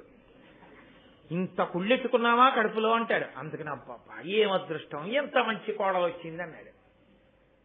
కానీ కడుపులో ఎంత ఏడుపో, పైకి ఏడుస్తాడు దుర్యోధనుడు, పైకి ఏడవకుండా సంతోషించినట్టుంటాడు ధృతరాష్ట్రుడు. గొప్ప తండ్రి కొడుకులు లేండి లోకంలో. కాబట్టి కొడుకుని బాగు చేద్దామన్న ఆలోచన తండ్రికి ఉండదు, తండ్రితో ఇలా మాట్లాడచ్చా అని కొడుకు ఉండదు. అంత గొప్ప తండ్రి కొడుకులు వాళ్ళిద్దరు. మనకి కనపడరు కానీ లోకంలో లేరనుకోకండి. కాబట్టి మన అదృష్టం జీవితంలో మనకి తగలకుండా ఉండడమే అభ్యున్నది. కాబట్టి ఇప్పుడు ఒకరోజు చాలా కాలం తర్వాత, అనగా వెంటనే ఆ రోజు రాత్రి వెళ్ళలేదు దుర్యోధనుడు ధృతరాష్ట్రుడి దగ్గరికి. వెళ్ళలేదు అంటే వెళ్ళే ప్రయత్నం చెయ్యలేదు అని మీరు అనుకోకూడదు. ఇప్పుడు ఇలాంటివి మాట్లాడాలనుకోండి, ఇలాంటి దిక్కుమాలిన విషయాలు, ఇలాంటి రహస్యమైన విషయాలు, ఎవరిని ఎలా పాడు చేసేద్దామన్న విషయాలు తండ్రితో మాట్లాడాలంటే ఏదో నలుగురు ఉండగా వెళ్ళి అడగండి ఎలా పాడు చేసేద్దామండి ఇవన్నీ అని మాట్లాడితే బాగుండదు కదా. పైకి మంచి వాళ్ళల్లా ఉండి లోపల ఎవ్వరూ లేనప్పుడు మాట్లాడాలి. ఒక్కరోజు దొరికాడు ధృతరాష్ట్రుడు. అంటే ఏమంటే ఎందుకుండడు ధృతరాష్ట్రుడు ఒక్కడు అని మీరు అడగచ్చు. ధృతరాష్ట్రుడి జీవితంలో మిగిలిన ఒకే ఒక మంచి లక్షణం ఏమిటో తెలుసా? ఎప్పుడు విదురుణ్ణి పక్కన కూర్చోబెట్టుకుంటాడు. కూర్చోబెట్టుకుని విదురా మంచి మాటలు చెప్పంటాడు. పాపం విదురుడు చెప్తూ ఉంటాడు, అన్నీ వింటాడు, ఏదీ పాటించాడు, అన్నీ వింటాడు. ఆయన జీవితం అంతా ఇద్దరు మంచి వాళ్ళతో ముడిపడింది. ఒకటి విదురుడి మాటలు వింటాడు, కురుక్షేత్ర యుద్ధం అంతా సంజయుడి దగ్గర వింటాడు. అందుకే ఎవరు శంఖం ఊదారు, ఎవరు కత్తెత్తుకున్నారు దగ్గర నుంచి విన్నాడు. భగవద్గీత ప్రారంభ శ్లోకం అదే కదండి. కాబట్టి ఈ కారణానికే ఈ సత్సంగం, సత్పురుష సాంగత్యము చేతనే కన్నులిచ్చి, లేని కన్నుల బదులు కన్నులిచ్చి కృష్ణ పరమాత్మ తన విశ్వరూప దర్శనం చూపించాడు. ఒక సత్పురుషుడితో స్నేహం ఉంది నీకు, అది చాలు నిన్ను గౌరవించడానికి అన్నాడు. కాబట్టి ఆ దుర్యోధనుడు తండ్రి దగ్గరికి వెళ్ళన్నాడు, రేయును పగలును విదురుడు నీయొద్దన ఉనికి చేసి నేరము పలుకన్ మా ఇష్టం విరిగింపగ ధీయుత ఎడగంటి మింది దివసంబులకున్. రాత్రి లేదు పగలు లేదు, ఎప్పుడూ విదురుణ్ణి పక్కన పెట్టి కూర్చుంటాం. అంటే విదురుడు ఉంటే దుర్యోధనుడు వెళ్ళి మాట్లాడ్డాం. ఇద్దరు ఎంత వ్యతిరేక కోణాలో మీరు ఆలోచించాలి. ఒక ఆయన రాశీభూతమైన ధర్మం, ఒకడు రాశీభూతమైన అధర్మం. కాబట్టి అన్నాడు, ఎప్పుడు విదురుడు ఉంటాడు నీ పక్కన, రాత్రి లేదు పగలలేదు. చూడండి, మన వాళ్ళు ఎప్పుడైనా ఏదైనా చాలా విసుగొచ్చింది అనుకోండి, ఏది ఎన్నాళ్ళ నుంచి చూస్తున్నాడు, దొరికితే కదా, రాత్రి లేదు పగలలేదు, ఎప్పుడు ఇలా హడావిడే, నీకు ఇంకెప్పుడు వచ్చి మాట్లాడాలి నీతో అంటారు. అలా రాత్రి పగల విదురుని నెట్టు కూర్చుంటావు, ఎప్పుడు మాట్లాడడం మేము మీతో వచ్చి మాట్లాడాలని ఎప్పటి నుంచో చూస్తున్నాం. మేము మాట్లాడదామంటే ఏదో ముళ్ళ మీద కూర్చున్నట్టు వింటావు. సరే చూద్దాం చూద్దాం చూద్దాం అని. చూడండి, కొంతమంది ఇంకా ఇంకా మీరు లేవచ్చు అని అందరూ నోటిలో, కానీ అలాగే ఉంటుంది మాట. చాలా సంతోషం అండి, సరేనా, చాలా సంతోషం, అయితే చాలా సంతోషం, కలుద్దాం మళ్ళీ అంటాడంటే ఏమిటి దాని ఉద్దేశ్యం? ఇక మీరు లేవండనే కదా. అలా ఉంటావు నాతో, ముళ్ళ మీద కూర్చున్నట్టు ఉంటావు, నా మాట వినవు. విదురుడి మాటలు మాత్రం ఎంత సంతోషం, అలా వింటూనే ఉంటాం. ఏమిటో తెలుసా అండి, కడుపు పంట.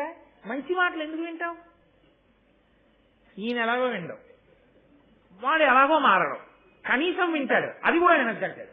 బాధల్లా ఏంటంటే విని విని విని మేము మారిపోతే, అది ఆయన బెంగ.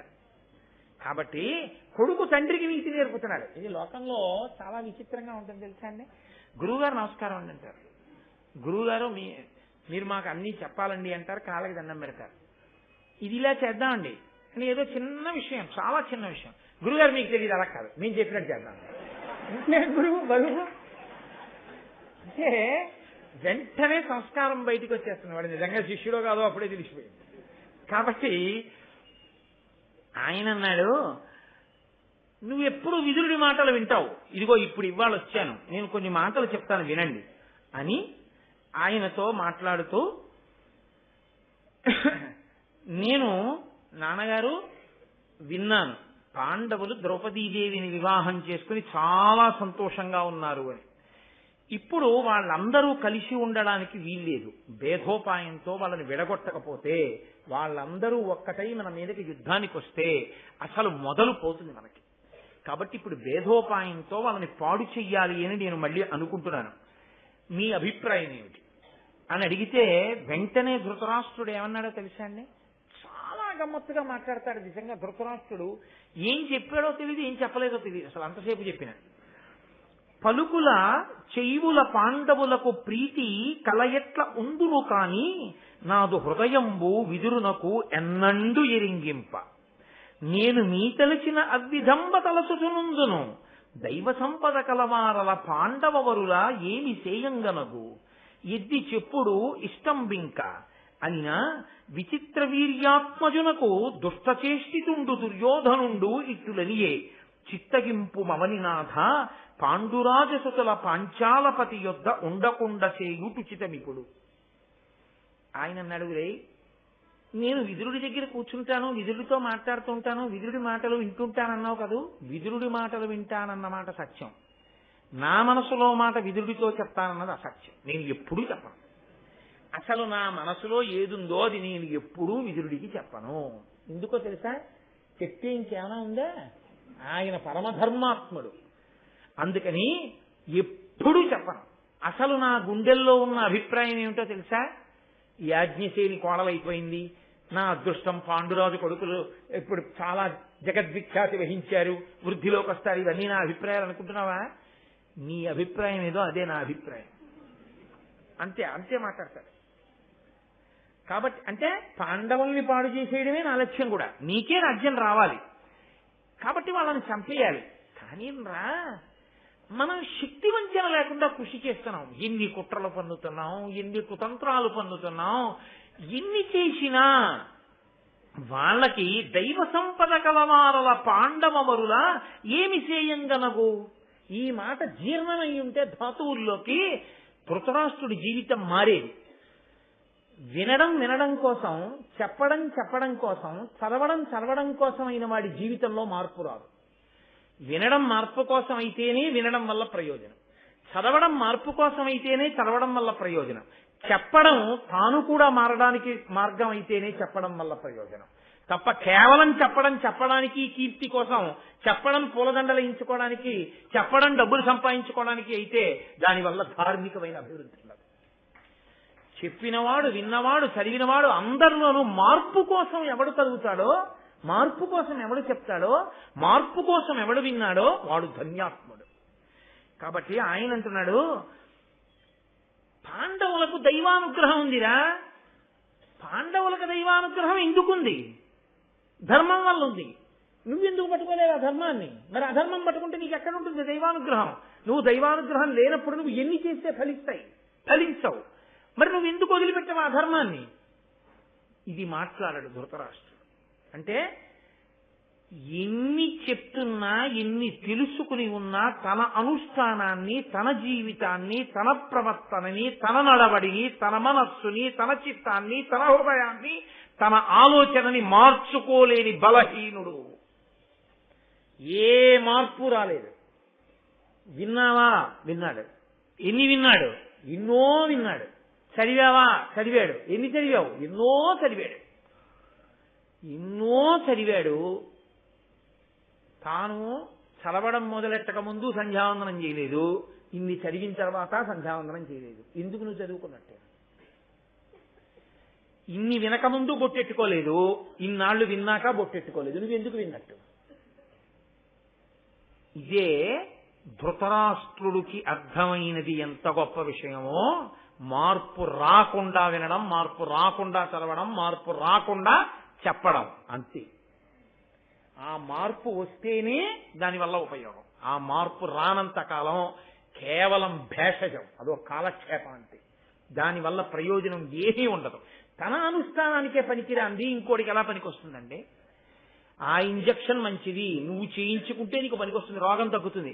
ఆ ఇంజక్షన్ మంచిది, ఆ ఇంజక్షన్ మంచిది, ఆ ఇంజక్షన్ మంచిది అని ఎదురుగుండా పెట్టుకుని మెడికల్ షాప్ లో దాని లిటరేచర్ అంతా నువ్వు ఎంతసేపు చదివితే నీకు పనికొస్తుంది, దాని గురించి ఎవడో ఎంతసేపు వింటే నీకు పనికొస్తుంది, ఇంకోటి చెప్తే నువ్వు ఆ ఇంజక్షన్ చేయించుకుంటే నీకు పనికొస్తుంది.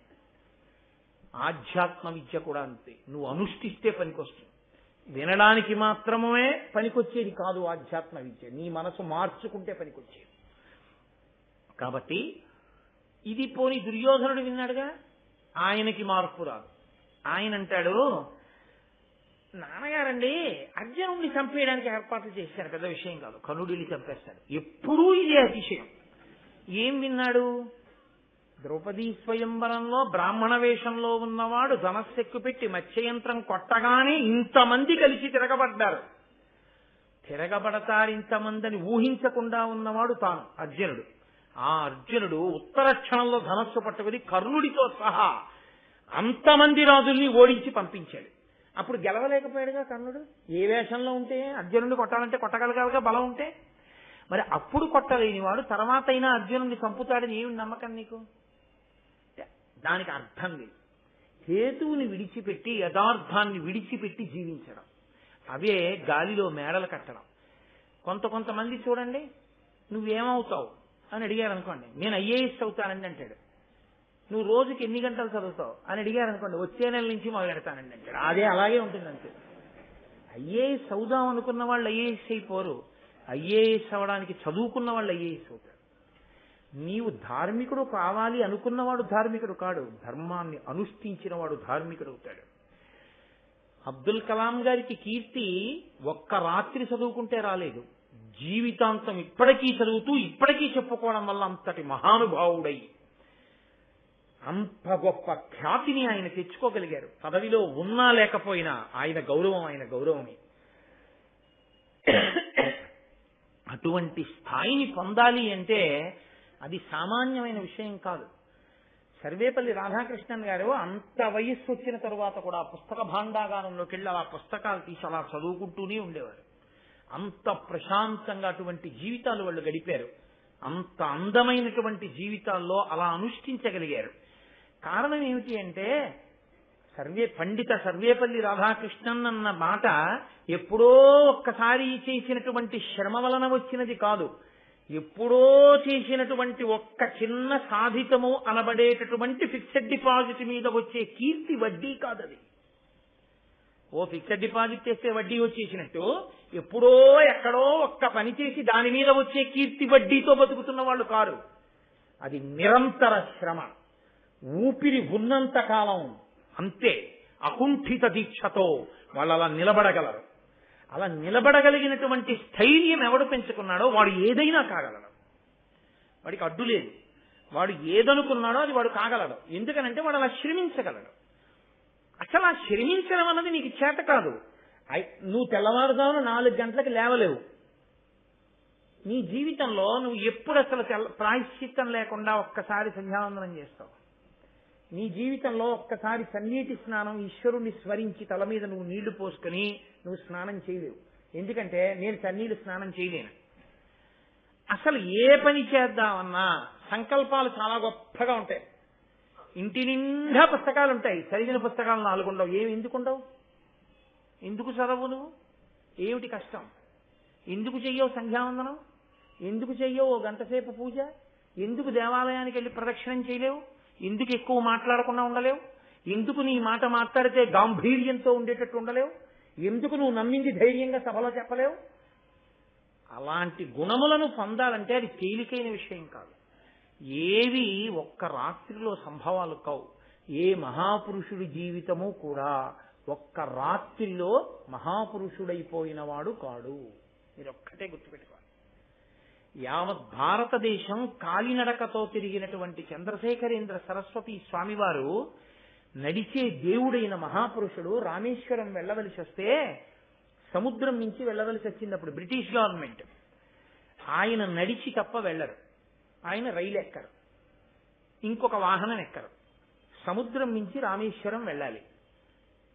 ఒక్కటే మార్గం ఉంది, ఆ రైలు పట్టాల నుంచి వెళ్ళాలి. ఆ రోజుల్లో లోకోమోటివ్ ఇంజిన్స్ అవి వెళ్ళినప్పుడు ఈ బొగ్గు నూనె అన్నీ కూడాను ఆ దుంగల మీద పడేవి.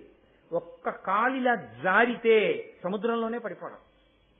పోనీ ఎవ్వరూ పట్టుకోవడానికి వీల్లేదు. మహాతపశ్చక్రవర్తి, శరీరము మంత్రపూతం చేసుకున్న మహానుభావుడైన వేరొకరు పట్టుకోరు. పోనీ ఏ హ్యాండ్ స్టిక్ లాంటిదో పట్టుకోవడమో లేకపోతే ఏదో జాగ్రత్తగా ఊంచుకుంటూ వెళ్ళడమో చేస్తారా? సంప్రదాయాన్ని ఒక్క క్షణం పక్కన పెట్టరు.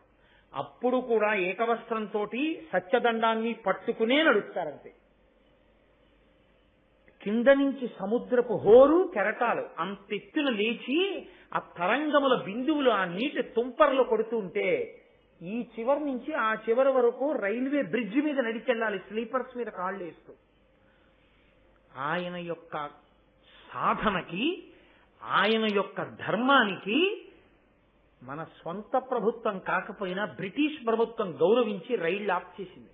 పరమాచార్య దాటే వరకు రైళ్లు రావాలి. ఆయన ధర్మమునకు కట్టుబడి, నేను సన్యసించాను కాబట్టి, సన్యాసి వాహనం ఎక్కకూడదు కాబట్టి నేను ఎక్కనన్నారు. ఎక్కనని అంత హోర్లో ఎటువంటి గాలండి ఆ రామేశ్వరం బ్రిడ్జ్ మీద పెడుతున్నప్పుడు. ఆయన ఎంత ఉంటారు, సన్నగా ఉంటారు పరమాచార్యులు వారు. గాలి విసిరితే తొట్టుపడి కింద పడిపోతారు కూడా. అలాగే సత్యదండం పట్టుకుని అడుగు తీసి అడుగు వేస్తూ రామేశ్వరం వెళ్లి దర్శనం చేసుకుని మళ్ళీ అలాగే బ్రిడ్జి మీద నడిచి భారతదేశంలో ఇతర పట్టణంలోకి ప్రవేశించారు ఆయన. ఎక్కడది ఆత్మబలం? 96 సంవత్సరముల వయస్సులో తోపుడు రిక్షా పట్టుకుని నడిచి వెళ్లి ఇళ్లల్లోకి వచ్చి పడుకోను అని చెప్పి ఒక దేవాలయం ముందు ఉన్నటువంటి 4 నాపరాల మీద పడుకుని నిద్రపోయారు తప్ప ఆయన 96 ఏళ్ల వయస్సు వచ్చింది, నేనేం పడుకోగలను, ఫోన్లేదు అని చెప్పేసి పిలిచారు కదా అని వీరొక ఇంటికి వెళ్లి ఇంట్లో ఆయన పడుకోలేదు. అందుకే ఆయన శరీరంతో ఉన్నంత కాలము పరమేశ్వరుణ్ణి దర్శనం చేస్తే ఎలా చేశారో అలాగే పైన చొక్కా బనీను లేకుండా ఉత్తరీయం నడువు కట్టుకుని వెళ్లి దర్శనం చేశారు. ఆయన క్రమశిక్షణకి పరాకాష్ఠ ఏమిటో తెలుసండి. ఆయన శరీరాన్ని విడిచిపెట్టిన తరువాత ఆయన దివ్య దేహాన్ని పడుకోబెడితే చూడ్డానికి వెళ్ళినప్పుడు కూడా చొక్కాలు బనీలు విప్పి చూశారు.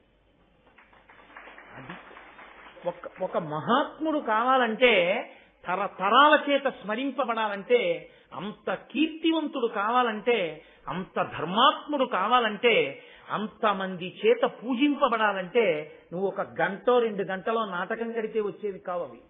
అశిధారావ్రతంగా ఒకరు చూశారని కాదు, ఒకళ్ళు చూడలేదని కాదు, నీ అంతరాత్మకి సాక్షిగా, శాస్త్రానికి జవాబుదారీగా నువ్వు అలా బతకగలవా? నీకు ఆ క్రమశిక్షణ ఉందా? ఉంటే నువ్వు మహాత్ముడు అవుతావు. ఇవాళ కాసేపు జేయం, అబ్బా రేపు వదిలేయడం, ఆయన మహాత్ముడు ఎందుకు అవుతాడు? పుట్టలోని చెదలు పుట్టవా గిట్టవా?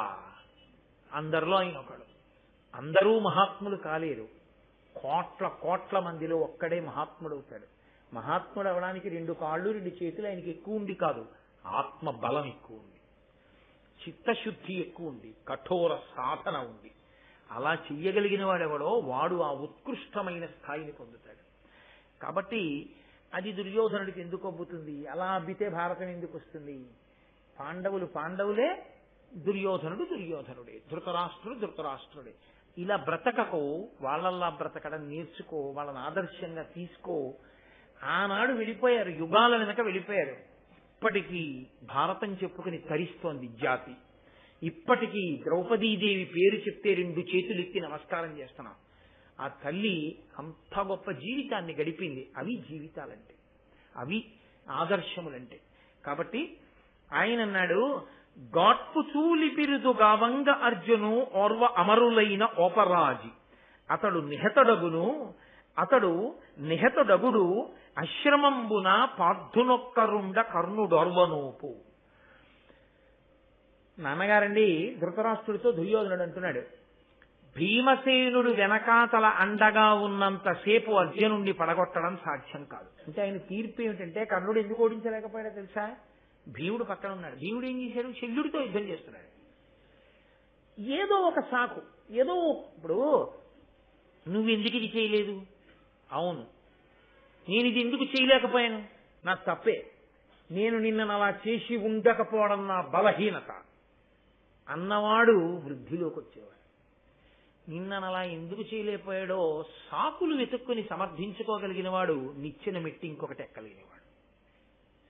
ఇంకా సమర్థించుకోవడం వచ్చేసిన తర్వాత అది అలవాటు అయిపోయిన తర్వాత ఇంకో మెట్టు మీద ఏమి ఎక్కుతావు? నువ్వు ఎలా నిలబడతావు? ఇక నిలబడలేదు. ఆ సమర్థతే అలవాటు, ఆ సమర్థించుకోవడమే అలవాటు అయిపోయింది. సమర్థించుకోవడం అంటూ నువ్వు ప్రయత్నం మొదలెట్టాలి, కానీ ఎన్ని కారణాలైనా దొరుకుతాయండి. ఎన్ని కారణాలైనా చెప్పి నువ్వు చెయ్యవలసింది నువ్వు చేయకుండా వదిలేయచ్చు. కాదు, నిలబడాలి అన్నవాడికి అలా నిలబడలేకపోయిన కారణాలకి క్షమార్పణ అడిగి నిలబడే ప్రయత్నం చేస్తాడు. అక్కడ వస్తుంది తేడా. కాబట్టి కర్ణుడు ఉంటేట, భీముడు ఉంటేట అర్జునుడిని గెలవలేట, భీముడు లేకపోతేట కర్ణుడు అర్జునుడిని చంపేస్తాట. ఎంత అసహ్యంగా ఉంది ఆ మాట. దుర్యోధనుల్లో ఆలోచించకో, దుర్యోధనుల్లా మాట్లాడక, అసహ్యంగా ఉంటాయి అని నేర్పుతుంది మనకి భారతం. కాబట్టి భీముడిని చంపేయాలని అడిగారు. ఎప్పుడూ ఆ భీముడి మీదే పగ, ఎప్పుడూ భీముడి మీదే కక్ష. కాబట్టి భీముణ్ణి చంపేస్తే అర్జునుడిని చంపేయడం చాలా తేలిక. కర్ణుడిని చంపేస్తాడు. ఒక తండ్రి దగ్గర ఒక కొడుకు ఇలా మాట్లాడుతున్నాడంటే తండ్రి సిగ్గుతో తలంచుకోవద్దండి. ఆ తండ్రి బతికినట్ట, చచ్చి 100 మాటలు ఉరిదీయబడి చచ్చినట్ట. ఒక కొడుకు తండ్రి దగ్గర అలా మాట్లాడదామా? వచ్చి అందులో పాలు పంచుకుని తండ్రి మాట్లాడదామా? కళ్ళు ఎప్పుడో తీసేశాడు ఈశ్వరుడు, ఉండుంటే ఎంత ప్రమాదం వచ్చునో. ఓరి నాయనో, ఇలాంటి వాడురా అనేలా ఉంది పరమేశ్వరుడు, కళ్ళు లేకుండా చేశాడు. కాబట్టి నాన్నగారు, నేను కొన్ని ఆలోచనలు చెప్తాను, ఇందులో మీరు ఆలోచించండి. వాళ్ళు ఒక కూటమి కాకూడదు. ద్రుపదుడు, పాండవులు, ఈ యదు, వృష్ణి, భోజ, చేది వంశాల వాళ్ళందరూ కూడా, రాజులందరూ కలవకుండా చేయాలి. 2, ద్రుపదుడికి పాండవులకి భేదం కల్పించాలి. మామగారికి అల్లుళ్ళకి గొడవ తీసుకురావాలి. లేదా చాలా గొప్ప అందగత్తెలు పాండవుల దృష్టిలో పడేటట్టు చేసి వాళ్ళు ద్రౌపదిని విస్మరించేటట్టు చేయాలి. దానివల్ల ద్రౌపదికి కడుపు రగిలిపోవాలి. ఆవిడ ఏం చేసిందండి? వీడి ధనస్సు ఎక్కువ పెట్టలేకపోతే ఆవిడ అర్జునుడి మెడలో మాలేసింది. అదే వాడి అసూయ. కాబట్టి ద్రౌపదితో ఆనుకూల్యమైన దాంపత్యం వాళ్ళకి లేకుండా చేసి ఆ దంపతుల్ని విడతీసేయాలి. లేకపోతే ఎంత వాళ్ళ అన్నదమ్ములుగా ఉన్నా కుంతి సంతానం 3, మాద్రి సంతానం 2. మీరు 2 తల్లుల బిడ్డలరా, మీరు అమాయకులు, మీరు కలిసి ఉండలేరని ఏదో మిష పెట్టి 5గురిని 3-2 కింద విడదీయాలి. అది కూడా సాధ్యం కాకపోతే భీముణ్ణి చంపేయాలి. ఇందులో ఏం చేద్దామని అడిగాడు. అందులో ఎవరి సమక్షంలోనో తెలుసా అండి? అగ్నికి వాయువు తోడని తండ్రి దగ్గర ఇలాంటివి మాట్లాడడానికి వెళ్ళేటప్పుడు పక్కన కర్ణుడు. అంటే ఈశ్వరుడు కర్ణుడి బలాన్ని ఎందుకు ఒక్కొక్కటి తీసిచ్చాడో చూడండి. ఇంత గొప్పవాడైనా కర్ణుడు చేరకూడని చోటుకి చేరాడు, ఈశ్వరుడు తీసేశాడు. చేరవలసిన చోటుకి చేరితే పెంచుతాడు. మీరు చూడండి, లోకంలో ఒక పువ్వులో ఉందనుకోండి ఒక చీమ, ఆ పువ్వు పరమేశ్వరుడి పాదాల మీద పడితే చీమ కూడా పరమేశ్వరుడి పాదాల మీద పడిపోతుంది. ఎంత గొప్ప ఇనప ముక్కైనా నీటితో స్పర్శ పొందిందనుకోండి తుప్పట్టి విరిగిపోతుంది, సంగదోషం పాడు చేసేస్తుంది. ఇంత ఇనుము తుప్పట్టి విరిగిపోయింది నీటికి. పనికి మాలిన చీమ పరమేశ్వరుడి పాదాల మీదకి వెళ్ళిపోయింది పువ్వులోకి వెళ్ళిన కారణం చేత. మీరేది పట్టుకున్నారు అన్నదాన్ని బట్టి కూడా మీకు అభ్యున్నతి ఉంటుంది. కాబట్టి పక్కన కర్ణుడిని పెట్టుకున్నాడు. ఆ కర్ణుడికి ఎప్పుడూ కావలసింది ఏమిటంటే తాను అర్జునుడిని చంపేయగలను. నా అంత మనగాడు లేడు, ఆయనది అదో అతిశయం. ఆయనకి ఎప్పుడూ కీర్తి కండూతి. అర్జునుడిని చంపేయడం వల్ల పాండవుల్ని, మిగిలిన వాళ్ళని చంపేసి కర్ణుడి స్నేహితుడు అవడం వల్ల దుర్యోధనుడు అటువంటి సామ్రాజ్యాన్ని పొందాడు అని అఖండ కీర్తిని సంపాదించాలని కోరిక. తాను మొనగాడా, తాను చంపగలడా? ఈశ్వరుడు ఈ వెర్రితనం పెట్టుకున్నాడు కాబట్టి ఒక్కొక్కటి తీసిచ్చాడు.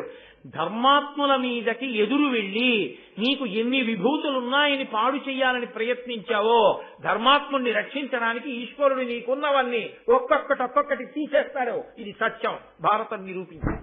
కాబట్టే కర్ణుడు పోయాడు.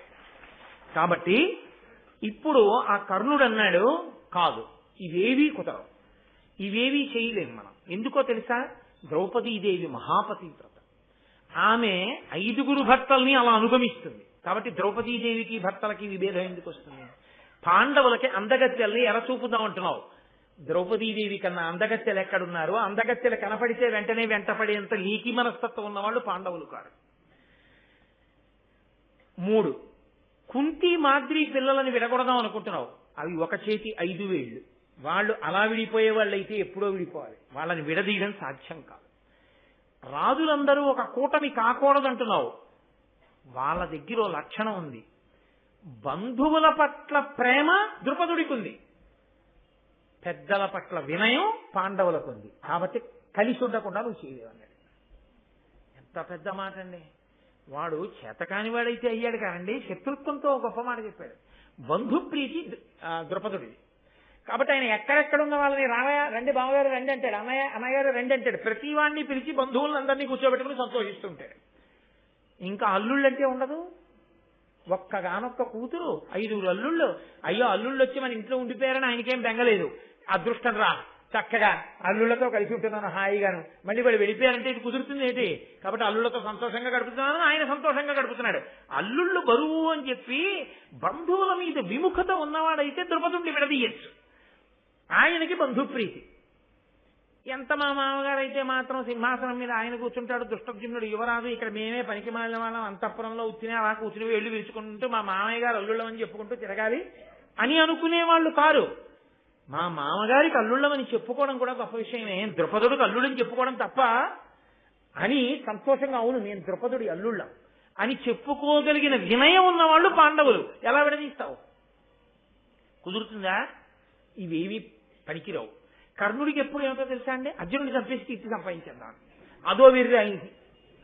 కాబట్టి ఆయన అన్నాడు, ఘనమగు విక్రమంబునన కాదు జగత్రితయంబు పాకశాసనుడు జయించే భూతలము సర్వము మున్ భరతుండు విక్రమంబునన జయించే విక్రమము భూరి యశ ప్రియులైన రాజనందనులకు సర్వ సాధనము ధర్మము శత్రు నిబర్హణంబులన్. పూర్వం దేవేంద్రుడు పరాక్రమంతో లోకాలన్నిటినీ గెలిచాడు. భరతవంశంలో పుట్టిన రాజులందరూ పరాక్రమంతో రాజ్యాల్ని స్వాధీనం చేసుకున్నారు. నా పరాక్రమంతో అర్జునుడిని నిర్జిస్తాను, చంపేస్తాను, పాండవుల్ని మిగిలిన వాళ్ళని చంపేద్దాం. అర్జునుడు చచ్చిపోతే పెద్ద విషయం ఏంది? ఈయనంటాడు నువ్వు అర్జునుడిని చంపేస్తావు అంటాడు, ఈయనంటాడు నువ్వు భీముడిని చంపేస్తావు అంటాడు. ఇద్దరు ఆఖరికి వాళ్ళిద్దరి చేతితో చచ్చిపోయాడు. అది విచిత్రం. నువ్వు భీముడిని చంపేస్తావు, ఇంకా ధర్మరాజునే ఉంది పురుకోస పెట్టి కట్టేయచ్చు. నకుల సహదేవులు పారిపోతారు పిల్లలు, వాళ్ళకి యుద్ధం ఏమిటి అసలు? వాళ్ళకంత తేలిక. కాబట్టి యుద్ధానికి వెళ్ళిపోదాం, గొడవ వదిలిపోదు అంటే ధృతరాష్ట్రుడు అన్నాడు, నేను మీతో మనవి చేశాను కదా, కడుపులో మాటాయి బయటపడ్డాడు ధృతరాష్ట్రుడు. అదే ఆయన జీవితంలో ఉన్న గొప్పతనం. గొప్పతనం అంటే ఉండవలసిన లక్షణం అని కాదు నా ఉద్దేశం. ఇప్పుడు ఆయన ఏం చెప్పాలి? కర్ణుడు చెప్పినట్టు యుద్ధానికి వెళదామనన్నా అనాలి, లేకపోతే నోరు మూవా యుద్ధానికి వెళ్ళడం ఏంటి, మావాడు చెప్పిందే బాగుంది అలా అక్కర్లేదు, ఇలా మనం వాళ్ళని పాడు చేసేసి ఇలా భేదం పెడదామనన్నా చెప్పాలి. ఆయనకి ఏమిటో తెలుసా అండి నమ్మకం? దుర్యోధనుడు చెప్పినవేవి పొసగవు, వాళ్ళు ధర్మాత్ములు, దైవానుగ్రహం ఉంది, మనం ఏమైనా చేస్తే బిడిసి కొడుతుంది తప్ప వాళ్ళని పాడు చేయలేము తెలుసు ధృతరాష్ట్రుడికి. పురే వాళ్ళని పాడు చేయలేనురా మనం అన్నాడు అనుకోండి, దుర్యోధనుడు తిరగబడతాడు. అందుకని తన మనసులో మాట తాననకూడదు. కర్ణుడు అన్నాడుగా ఇవేమీ ఫలించవని, కాబట్టి తను చేయవలసింది కర్ణుడు చేసేశాడు. ఇప్పుడు ఇంక తనేం చేయాలి?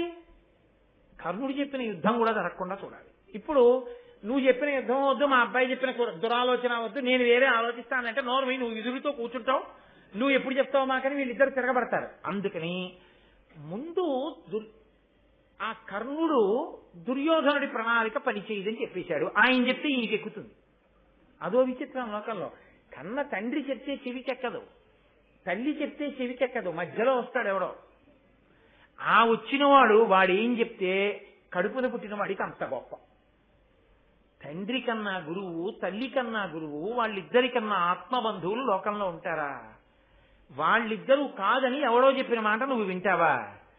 అలా ఉంటుంది లోకంలో. కాబట్టి కర్ణుడు చెప్పింది దుర్యోధనుడు వింటాడు. ఇప్పుడు కర్ణుడు చెప్పాడు కాబట్టి ఈ కుతంత్రం మానేడు. ఇప్పుడు యుద్ధం లేకుండా చెయ్యాలంటే ఇంకోళ్ళు వచ్చి చెప్పాలి. అందులో కూడా పన్నాగం ఏమిటో తెలుసా అండి? కర్ణుడు చెప్పింది సరేనన్నాడు అనుకోండి, దుర్యోధనుడు కర్ణుడు యుద్ధానికి వెళ్ళారనుకోండి, దుర్యోధనుడు చచ్చిపోతే ఈయనకి కడుపు తీపి, భయం, పాండవుల మీద యుద్ధం అంటే భయం. కర్ణుడు చచ్చిపోతే తర్వాతి కాలంలో దుర్యోధనుడు ఎలా వృద్ధిలోకి వస్తాడు? భయం. కాబట్టి ఇప్పుడు యుద్ధం అంటూ జరిగితే వీళ్ళిద్దరే వెళ్ళకూడదు, భీష్మద్రోణుల్ని కూడా లాగాలి రంగంలోకి, వాళ్ళని కూడా పంపాలి యుద్ధానికి. భీష్మద్రోణులు వెళ్ళారనుకోండి, పాండవులు కాదు, ద్రుపదుడు కాదు. ఎవరు నిలబడతారు? స్వచ్ఛంద మరణం ఉంది, ఆచార్యుడు ద్రోణుడు. ఇప్పుడు వాళ్ళిద్దరిని ఎలా లాగాలి రంగంలోకి? అసలు వాళ్ళిద్దరు ఎడతారా అంటే ఈయన నమ్మకం ఏమిటో తెలుసా అండి? ద్రోణాచార్యులు వారికి ద్రుపదుడితో పూర్వాశ్రమంలో గొడవలు ఉన్నాయిగా, ఆయన అవమానించాడుగా. ఇప్పుడు యుద్ధం అంటే ఏమైనా ఉత్సాహపడి సరే ద్రుపదుడికి బుద్ధి చెప్పవలసిందే, రండి వెడదాం అంటాడేమో.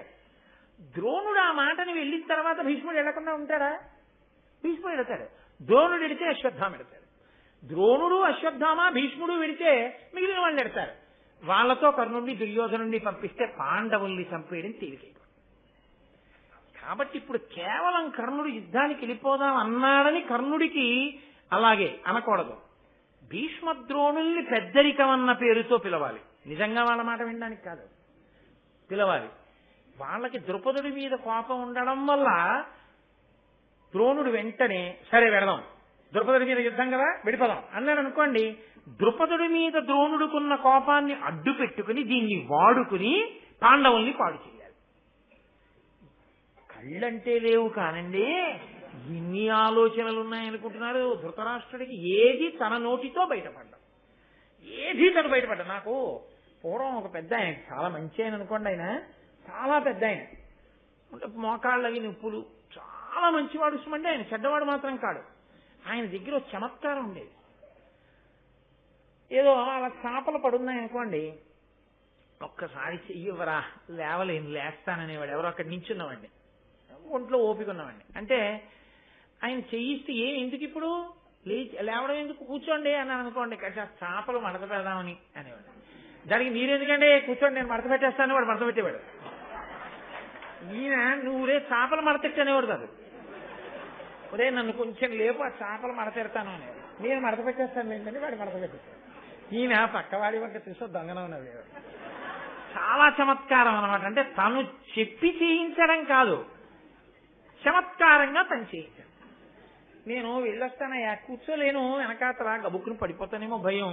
సరే ఏం చేస్తాను మరి, ఆయన్ని పిలవాలి, పెద్దవారు బాగుంటుందా, ఎవరన్నా వెళ్ళి పిలవకపోతే నేను ఎలాగోలా కూర్చుంటాను, మెల్లిగా డ్రైవ్ చేసినా అంటే బాబా ఎందుకంటే పెద్దవారు మీరు పడిపోతాను, నేను వెళ్తాను లేండి, ఇంకో పనుంది వెళ్ళాలన్నవాడు ఏం చేసేవాడంటే అలా వెళ్ళిపోగలరా, వాడు వెళ్ళేవాడు, వాడు వెళ్ళి పని చేసుకొచ్చేవాడు. ఈయన చాలా సంతోషం, ఎంత మంచి మనసుతో వెళ్ళొచ్చావో అనేవాడు. అయితే పాడు చేసేవారు కాదండో ఎవరినైనా, చాలా మంచివారు ఆయన. కానీ అదో చమత్కారం జీవితంలో. అంత అందంగా చక్కగా ఉండు విస్తళ్ళు వేసేస్తానని, బాబు మీ దగ్గర వేస్తారని అందరు గోవా విస్తళ్ళు వేసేవారు. అన్నీ అంతే, నేను చేసేస్తానని చెప్పి అందరితో చేయించేసేవాడు ఆయన. ఆయన చేసేది భోజనం ఒకటే, అది పక్క వాళ్ళు చేయకూడదు కాబట్టి. అంత అందంగా ఉంటుంది. ఒక్కొక్కరి యొక్క చమత్కారం అలా ఉంటుంది. అలా ధృతరాష్ట్రుడు కూడా ఎంత చమత్కారమైన వాడంటే ఏది తను బయటపడ్డావు, బయట పడేటట్టు ఇతరుల్ని చేస్తాడు. తనకి కలిసి వస్తే కలిసి వస్తుంది, కలిసి రాలేదనుకోండి, భీష్మద్రోణులు చీనూరు మీద దుర్యోధనానికి బుద్ధి ఉందా లేదా అన్నారు అనుకోండి, పోతే కర్ణుడు మాట పోతుంది, యుద్ధానికి వెళ్ళడం మానేస్తాడు.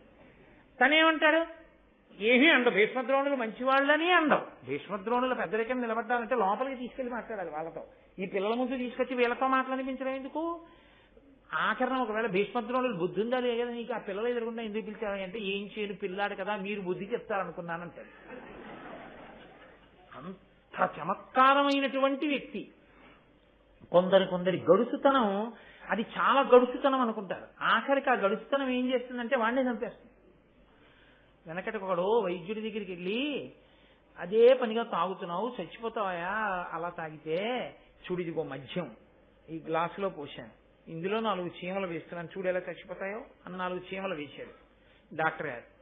ఆ చీమలు ఆ మద్యంలో వేయగానే అవి గిలగిలా కొట్టుకుని చచ్చిపోయాయి. చూసావా, నువ్వు ఇలాగే చచ్చిపోతావు, అందుకే తాగద్దన్నాను ఆ మద్యం అంటే. ఆయన అన్నాడు, అందుకే నేను తాగుతాను, నా కడుపులో ఉన్న క్రిములు చచ్చిపోతాయని. గడుసుతనం వరకు బాగుందేమో, డాక్టర్ గారు చెప్పిన సలహా యొక్క హృదయం నువ్వు పాటించినప్పుడు ఖర్చు ఊరుకుంటావు. ఎందుకు ఆ గడుసుతనం, పనికిమాలిన గడుసుతనం. అలా ఉంటుంది ధృతరాష్ట్రుడి గడుసుతనం అంతా. కాబట్టి ఆయన యుద్ధం అంటున్నావుగా, పెద్దవాళ్ళని కూడా సంప్రదిస్తే బాగుంటుంది, భీష్మద్రోణులకి కబురు చేస్తాను వాళ్ళు వస్తారన్నాడు. నిజంగా భీష్ముడి కర్మ అండి, ఈయన పిలిస్తే ఆయన రావాలా, పాపం ఆయన మర్యాద అటువంటిది, ఆ వంశోద్ధరణ కొరకు అలా కట్టుబడ్డాడు ఆయన. కాబట్టి ఆ భీష్ముడు వచ్చాడు, ద్రోణుడు వచ్చాడు. ఇద్దరూ పెద్దవాళ్ళు, వాళ్ళ మాటకు గౌరవం ఏడవాలి. నిజంగా సంస్కారం ఉన్న వాళ్ళైతే వచ్చి కూర్చుంటే భీష్ముడికి ఈ మాట చెప్పాడు. కర్ణుడు యుద్ధం చేద్దామంటున్నాడు, యుద్ధం చేసి ఆ పాండవుల్ని పాడు చేసేద్దాం అంటున్నాడు, శత్రువు పెరగకూడదంటున్నాడు, ఏమంటారు మీరన్నాడు. అంటే భీష్ముడు అన్నాడు, ధీరులౌ ధృతరాష్ట్ర పాండులతి ప్రశస్త గుణుల్ ప్రసిద్ధోరు కీర్తులు నాకు ఇద్దరు ఒక్క రూప తలంపగా వీరు వారను అట్టి బుద్ధి విభేదమెన్నడూ లేదు గాంధారీ పుత్ర శతంబునందు వృధా తనూజుల ఎందునన్. ఆయన అన్నాడు, అయ్యయ్యో పాండవుల మీదకి యుద్ధానికి వెళ్ళి చంపేద్దామా? నిన్నగాక మొన్న పెళ్లి చేసుకున్నారా? నేను తాతనయ్యా, నేను వీడికి ఎలా తాతనో పాండవులకు కూడా అలాగే తాతని. నాకు కుంతిపుత్రులు అని నాకు మమకారం లేదు, గాంధారీ పుత్రులు అని కోపం లేదు. నాకు వీళ్ల మీద ఎంత ప్రేమ ఉందో వాళ్ళ మీద అంత ప్రేమ ఉంది. ఈ మనవల కోసం ఆ మనవల్ని ఎందుకు చంపడం? నేను ఏది చెప్పినా పక్షపాతం లేకుండా ఉన్న మంచి మాట చెప్తాను. ధృతరాష్ట్ర మహారాజా, అసలు యుద్ధం ఎందుకు? ఎందుకు యుద్ధం చేసి వాళ్ళని చంపేయడం? వాళ్ళు అర్హులు కారా రాజ్యానికి? నువ్వేగా చేసావు ధర్మరాజుకి యువరాజ్య పట్టాభిషేకం. పోని రాజ్యం అంతా ఇవ్వవా? అర్ధరాజ్యం ఇచ్చి పాండవులకి నీకు కీర్తి కలుగుతుందయా? పెద్ద నాన్న ఆదరించాడు, అర్ధరాజ్యం ఇచ్చాడంటారు. వాళ్ళ నీ మాటకి ఎదురు చెప్పేవాళ్ళు కాదు. అర్ధరాజ్యం ఇస్తే అర్ధరాజ్యం తీసుకుని వెళ్ళిపోతారు. మనిషి చనిపోతాడేమో, శరీరం చనిపోతుందేమో, కీర్తి చనిపోదు. అసలు ఆ కీర్తి లేని బ్రతుకు కాదు ధృతరాష్ట్ర. కాబట్టి కీర్తి లేని వానికి జీవనంబు నిరర్థకంబ చూవే ఎవని మీద నిత్యమైన ధనము నిర్మల కీర్తియు అట్టి కీర్తి వడయుట శ్రమంబే. మనిషి తాను వెళ్లిపోయిన తరువాత కూడా తన కీర్తి నిలబడిపోయేటట్టుగా బ్రతకాలి. మనిషి వెళ్ళిపోయిన తరువాత అతన్ని స్మరించడానికి అతని కీర్తి అంటే అతని జీవితంలో సాధించినది 10 మందికి పనికొచ్చింది ఏదీ లేకపోతే, ఇవాళ చచ్చిపోతే 11వ రోజున కొడుకు కూడా మర్చిపోతే ఆ జీవితానికి సార్థకత లేదు. ఎన్నాళ్లు బ్రతికావన్నది కాదు, ఎన్నేళ్లు బ్రతికావన్నది కాదు, కీర్తి ఏమైనా గడించావా? నువ్వు సాధించిన కీర్తి గొప్పదైతే నువ్వు ఎన్నేళ్లు బ్రతికావన్నది కాదు, ఎన్ని యుగాలు దాటిపోయినా కీర్తి అలా ఉండిపోతుంది. మనిషికి కీర్తిరా ప్రధానం ధృతరాష్ట్ర. కాబట్టి వాళ్ళకి ఆ రాజ్యం ఇచ్చేసేయి. ఇలా కీర్తి ఎంతకాలము కలిగి ప్రవర్తిల్లే అంతకాలంబును నిత్యులు కారే కీర్తి కల పుణ్యులు కీర్తి విహీనుడెందును పూజ్యుండే. మనిషి శరీరం వెళ్ళిపోతుందేమో, కానీ కీర్తి బతికున్నంత కాలం మనిషి బ్రతికే ఉంటాడు. నేను ఒకనకొకప్పుడు ఒక 10 సంవత్సరాల క్రితమేమో వెంకటాచలంలో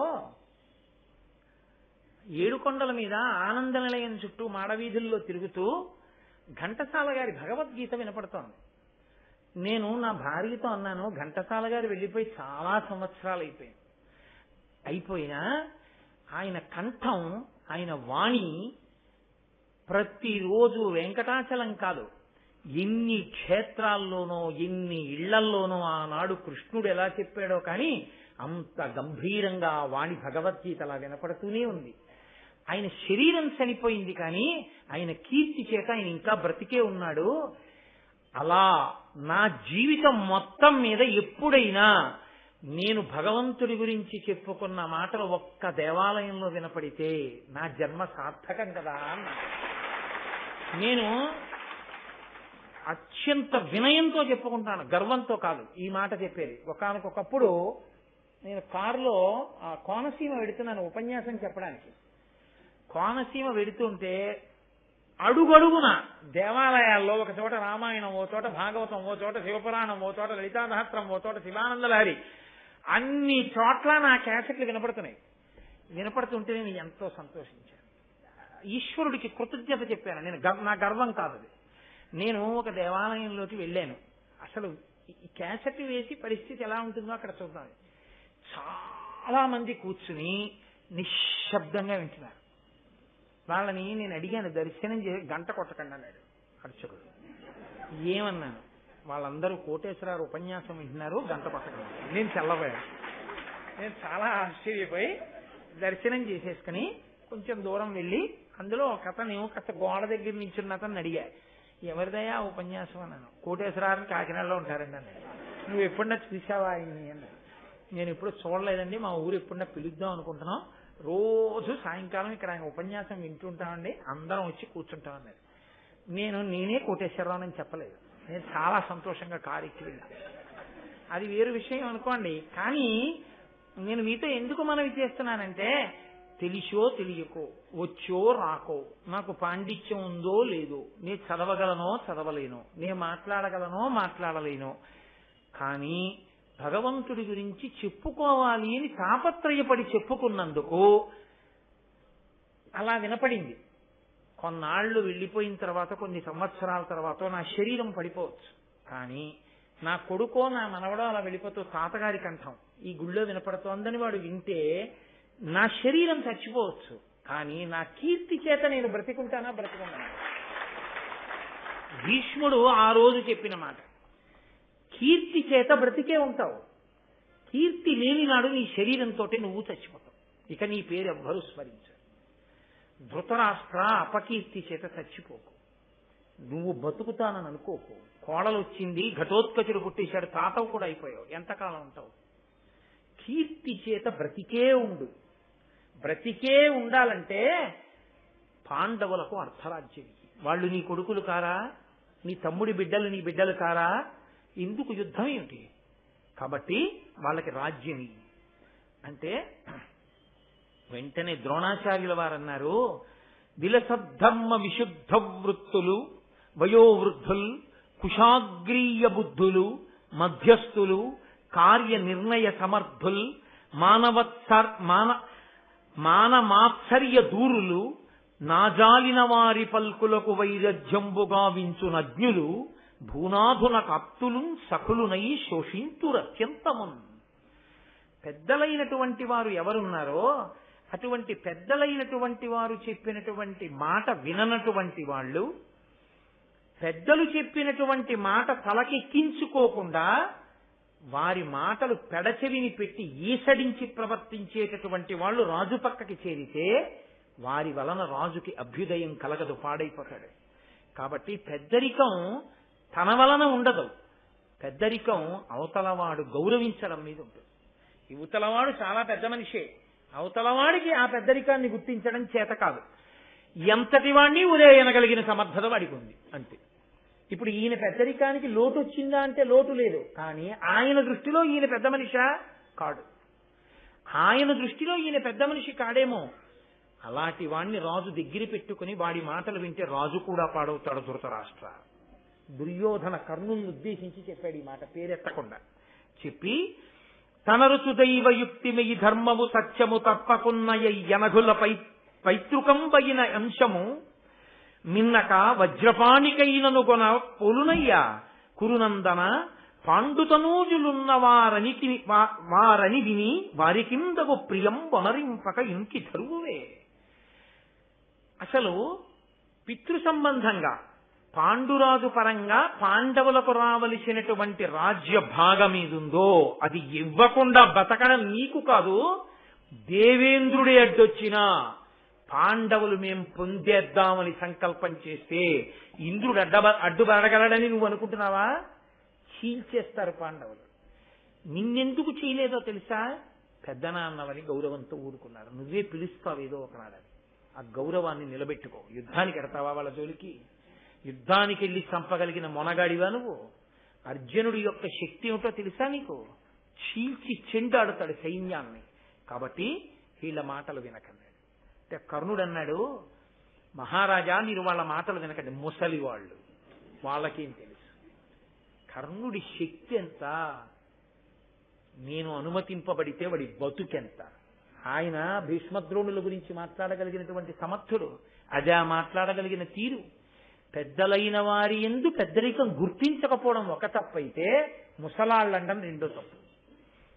ముసలాళ్ళు వాళ్ళు వాళ్ళకు అనుకూలమైన మాటలే చెప్తారు, వాళ్ళకి ఏవి అనుకూలంగా ఉంటాయో అవి చెప్తారు.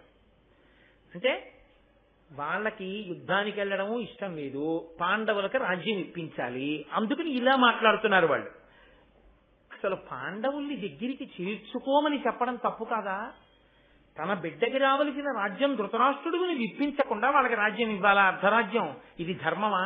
ఇది న్యాయమా? వీళ్ళు ఎటువంటి వాళ్ళో తెలుసా ఈ భీష్మద్రోణులు ఇద్దరు? పూర్వం వెనకటికి మగధ రాజ్యాన్ని నితంతువు అనబడేటటువంటి రాజు పరిపాలించేవాడు. ఆ రాజు దగ్గర ఒక టక్కరి మంత్రి ఉండేవాడు. రాజు బాగా వృద్ధుడై ఊపిరితో మాత్రమే బ్రతికున్నాడు. ఇంకా అటువంటి రాజుని పక్కకి తోసేసి మంత్రి రాజ్యాన్ని ఆక్రమించాడు. ఆ మంత్రి ఎటువంటి వాడో, ఎటువంటి శఠుడో ఈ భీష్మద్రోణులు అటువంటి వాళ్ళు. నీ రాజ్యాన్ని కబళించి పాండవులకు ఇవ్వాలని చూస్తున్నారు. రాజ్యం కావాలనుకుంటే ధృతరాష్ట్రుడికి వస్తుందండి? భీష్ముడే కూర్చుంటే సింహాసనం మీద? ఆయన ఎంతటి త్యాగి, ఎంతటి మహానుభావుడు, ఎంత ధర్మాత్ముడు. సత్యవతి అడిగితేనే పుచ్చుకోలేదు కదా. నిన్న గోకమన్న పుట్టినవాడు భీష్ముడి ముందు ఏ పాటి నిలబడగలడు? భీష్ముడితో మాట్లాడడానికి అర్హత లేనివాడు. భీష్ముణ్ణి, ద్రోణుణ్ణి అధిక్షేపించి ధృతరాష్ట్రుడితో మాట్లాడడమా?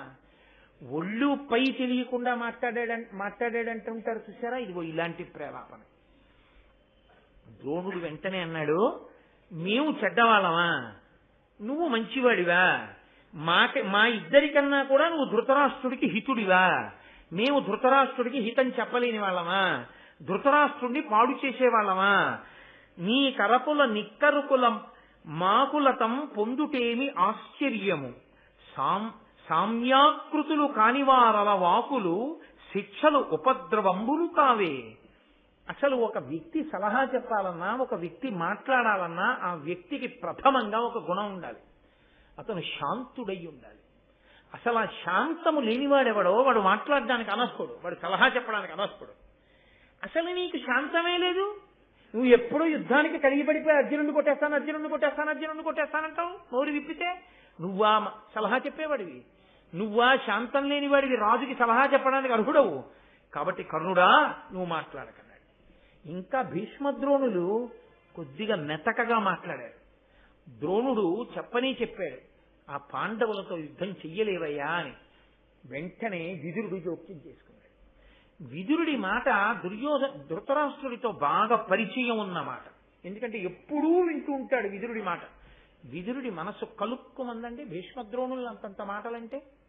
వెంటనే విదురుడు అన్నాడు, ధర్మార్థవిత్తముల్ తథ్యవాదులు వయోవృద్ధులు మధ్యస్థ విమలమతులు ద్రోణ గాంగేయులు దురిత విదూరులు నిన్నెందిగరిపిరి నిమ్మితోడ దాన్ని చేయుట ధర్మవు పారల కంటే హితుల్ నీకు కలరే ఒరులు దుర్యోధనుండును దుశ్శాసనుండును కర్ణుండు శకినియు గరము బాలురు ఎరుగరిదియు ధర్మవిధి అధర్మమని అట్టివారి పలుకులాచరించి వినక పాండుసుతల వేగ రావించి వారలకు ప్రీతి అర్ధరాజ్యమిమ్ము.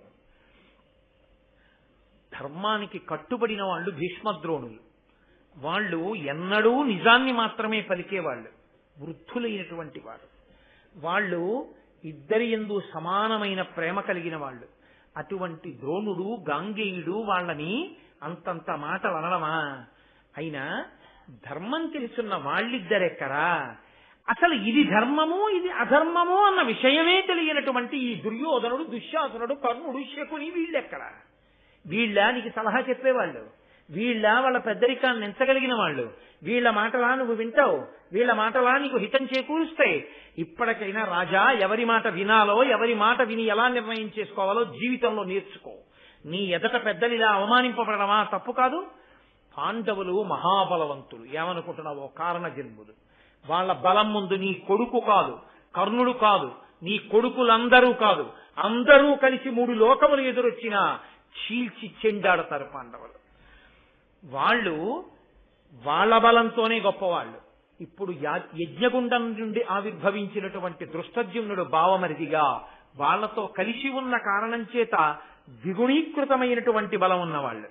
అది చాలదన్నట్టు బలదేవ శ్రీకృష్ణుడు వాళ్లతో కలిశారు. పైగా పాండవుల వినయం గొప్పది. వాళ్ళు నీ పుత్రులు కారా? నీ కొడుకులు కారా? నా కొడుకులంటావు, నా కోడలంటావు.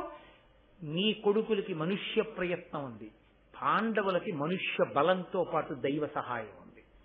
వాళ్ళు ధర్మం ఉన్నవాళ్ళు. బలదేవాచ్యుత సాత్యకుల్ తమకు నొప్పున్ మిత్రులం కూర్చుమంత్రుడుగా దైవము మానుషంబు కలనిత్యుల్ నీకు దుర్యోధనాదుల కంటెన్కడు భక్తులెంతయు వినీతుల్ వీరుల పాండవ పుత్రులు నీ పుత్రులు కారే వారి తగునే దురస్తులం చెయ్యగం.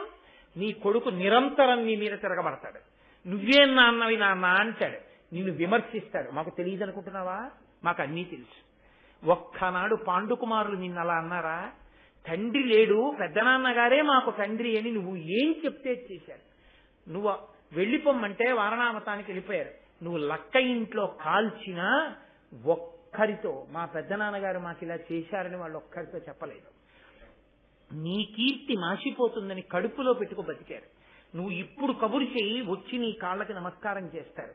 ఇంత వినయం ఉన్న వాళ్ళు నీ తమ్ముడి కొడుకులు, వాళ్ళు నీ కొడుకులు కారా? ఈ ధూర్తులైన కడుపును పుట్టినందుకు వీళ్ళే నీ కొడుకులా? నీకు యోచన లేదా ధృతరాష్ట్ర? ఆహవ భూమిలోన పరమార్థము పార్థుడు వైరివాహిని వ్యూహము వృత్తు చోట మఘవుండును వానికి మార్కునంగా ఉత్సాహము సేయుడన్న లఘుసారల ధీరుల కాహతుల్ నిరుత్సాహులు ద్రోహులై ఎదిరి చత్తురో మందురో మనవేశ్వర. అర్జునుడే యుద్ధానికి వచ్చి రథం మీద నిలబడి ఎడంచేత్తో వింటిని పట్టుకుని అక్షయ బాణ తూణీరాలలోంచి బాణములను తీసి వింటినారికి సంధించి విడిచిపెట్టడం ప్రారంభం చేస్తే దేవేంద్రుడే దేవతలతో కలిసి వచ్చి యుద్ధ భూమిలో నిలబడ్డా ఆయనని ఎదిరించడం సాధ్యం కాదు. అల్పసారులు, ఉత్సాహం లేని వాళ్ళు, ధైర్యం చెడిపోయిన వాళ్ళు, క్రూరాత్ములు, ధర్మం లేని వాళ్ళు, వీళ్ళు చత్తురో మరలి ఒత్తురు. వీళ్ళ యుద్ధానికి వెళ్ళేవాళ్ళు. వీళ్ళ మాటలా నమ్మి యుద్ధానికి వెడతావు? యుద్ధం అన్న మాట పాండవుల మీద వీళ్ళు నోరెత్తడమే. నువ్వు ఎందుకు నిగ్రహించలేవు వాళ్ళని? ఎందుకు జవాబు చెప్పలేకపోతున్నావు? ఎందుకు భీష్మద్రోణులు అవమానం చేసి మాట్లాడితే నువ్వు నిశ్శబ్దంగా ఊరుకుంటావు? నీకు భీమబలం తెలియదా? ఎటువంటి వాడో ఒక్కడు చంపుతాడు రాక్షసుల్ని. అంతటి మహానుభావుడు. నకుల సహదేవులు తెలియరా? వీళ్ల బలం శారీరకమైన బలం, ధనుర్విద్య బలం. అన్నిటికన్నా పెద్ద బలం ఎవరిదో తెలుసా? ధర్మరాజు గారి బలం. ఎందుకంటావేమో, తమ్ముల ఎట్టుల తనకు వశమ్మయి ధర్మము ధృతియు సత్యము కారుణ్యమ్మును ఒప్పగ పేర్ని నిజమ్ముగమను ధర్మజనక సాధ్యము కలదే. ఎన్నడూ సత్యము, ధర్మము, భూతదయ ఈ మూడిటిని నిద్రలో, హాస్యంలో, అబద్ధానికైనా ఒక్కనాడు కూడా తలపెట్టకుండా సత్యధర్మములకు కట్టుబడిన ధర్మరాజు ఎక్కడుంటాడో అక్కడే విజయం. ఆ ధర్మరాజు ఇటువంటి తమ్ముళ్ల ముందు నిలబడి వాళ్ళని నడిపిస్తుండగా నువ్వు ఎలా గెలుద్దాం అనుకుంటున్నావయ్యా? వాళ్ళ బలపరాక్రమాలు ఎక్కడ, మీ బలపరాక్రమాలు ఎక్కడ? లక్క ఇంట్లో పెట్టి కాల్చావే తెలియదనుకుంటున్నావా? నాకు తెలుసు, నువ్వే కాల్చింది. నీకు తెలియదన్నట్టు ఆ రోజున దొంగ ఏడుపు ఏడ్చి వాళ్ళు బతికారంతే చాలన్నావు. వాళ్ళని చంపడానికి కాల్చింది నువ్వు, నీ కొడుకులే. ధర్మరాజుకి చేసినటువంటి అపకారము అన్న బురద నీ చేతికి ఏదంటుకుందో దాన్ని ఉపకారము అన్న నీ సద్బుద్ధి చేత కడుక్కో. ఇప్పటికైనా పాండవులకు కబురు చేయి, కోడలితో కలిసి వాళ్ళని రమ్మను, ఆదరించు, వాళ్ళకి అర్ధరాజ్యం ఇయ్యి. లేదా ఖచ్చితంగా నీకు అపాయం కలుగుతుంది. ధృతరాష్ట్ర, ఏమో అనుకుంటున్నావు, నా మాటలు మన్నించావా బతుకుతావు, లేదా బిడ్డలతో పాడైపోతావు, ఆలోచించుకో అనగానే ధృతరాష్ట్రుడు, అది ఆయన చమత్కారం. భీష్ముడు, ద్రోణుడు, విదురుడు కలిసి రారు కాబట్టి ఇప్పుడు కర్ణ దుర్యోధనుల్ని రక్షించాలి. తాను వాళ్ళ మాట వినే వాళ్ళల్లా ఉండి వీళ్ళని రక్షించుకోవాలి. వెంటనే ఏమన్నాడో తెలుసా అండి? నువ్వు పంపవయా పెద్దవాళ్ళని అన్నాడు. నువ్వే వెళ్ళి తీసుకురా అన్నాడు. నువ్వే వెళ్ళి పాంచాల రాజ్యానికి, కాంపిల్య నగరానికి వెళ్ళి పాండవుల్ని తీసుకురా అంటే, పాపం ఆ విదురుడు కానుకలు పట్టుకెళ్ళాడు. ఎవరెవరికి ఇవ్వవలసినవి వాళ్ళకి ఇచ్చాడు. ద్రుపదుడితో కలిసి సంతోషంగా కూర్చుని ఉన్నారు పాండవులు. కృష్ణ పరమాత్మ అక్కడే ఉన్నారు. ఎంతో ఆనందంగా కూర్చున్న వాళ్ళకి ఎవరికి ఇవ్వవలసినటువంటి కానుకలు వాళ్ళకి ఇచ్చేశాడు. ఇప్పుడు మామగారి అధీనంలో ఉన్నారు. మామగారు పితృపంచకంలో ఒకడు, తండ్రి లాంటి వాడు కాబట్టి నీ అనుమతి లేకుండా తీసుకెళ్లకూడదు. కాబట్టి ద్రుపద మహారాజా, నీ అల్లుళ్ళని పంపిస్తే కోడల్ని, మీ అమ్మాయిని తీసుకుని వెళ్ళి నేను హస్తినాపురానికి వెడతానని అడిగాడు. కృష్ణ పరమాత్మ అన్నారు, విదురుడు ఎక్కడున్నాడో అక్కడ పాండవులకు రక్ష, కాబట్టి ధర్మాత్ముడైన విదురుడు వచ్చాడు కాబట్టి పంపించండి అన్నారు. ద్రుపదుడు అన్నాడు, భీష్మ, ద్రోణ, విదుర ఇటువంటి మహానుభావులు ఉన్న చోట నా కూతురికి అల్లుళ్ళకి ఏమీ ఇబ్బంది, కాబట్టి తీసుకెళ్ళండి అన్నాడు. బయలుదేరారు రథాలతో కలిసి. కృష్ణ భగవానుడు, సైన్యం, దృష్టద్యుమ్నుడు సైన్యం ఇంత కలిసి వచ్చాయి. పాండవులు రథాలలో హస్తినాపురానికి చేరుకున్నారు. ఏడిచేవాళ్ళు ఏడుస్తూనే ఉన్నారు, సంతోషించేవాళ్ళు సంతోషిస్తూనే ఉన్నారు. ఆ పురజనులందరూ వాళ్ళు వెడుతుంటే చూసన్నారు, లక్క ఇంట్లో కాలుద్దామని తాను పంపాడు. తిరిగి వచ్చినప్పుడు వాళ్ళెలా వచ్చారు?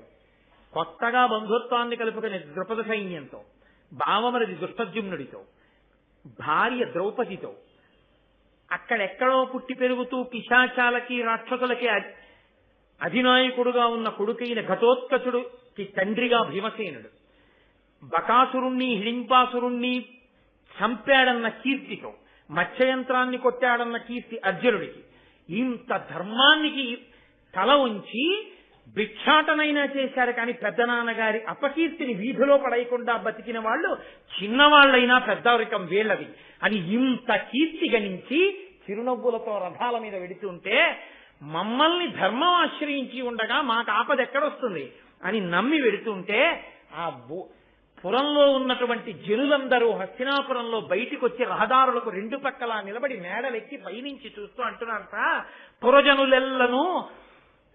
పురజనులెల్లను గరమనురక్తులై ధర్మస్వరూపుడి ధర్మతనయుండు అనుజులు తానును చనుదించే పాండు భూజనపతి జీవించి మనల కావ ప్రీతితో తానిప్పుడేతించే మేలయ్యే ఈ మహాత్ములకు దైవమ్ము పురుషకారంబు కలుగంగ దారుణీ రాజ్యంబు వాయునే అపదల్ వాయుగాక దాన హోమ జప విధానముల్ మనకి కలవయేని ధరణి వలయ రాజ్యమిందయుండి ధర్మనందనుండొనరించుచుండు కావుతమ అఖండితముగా.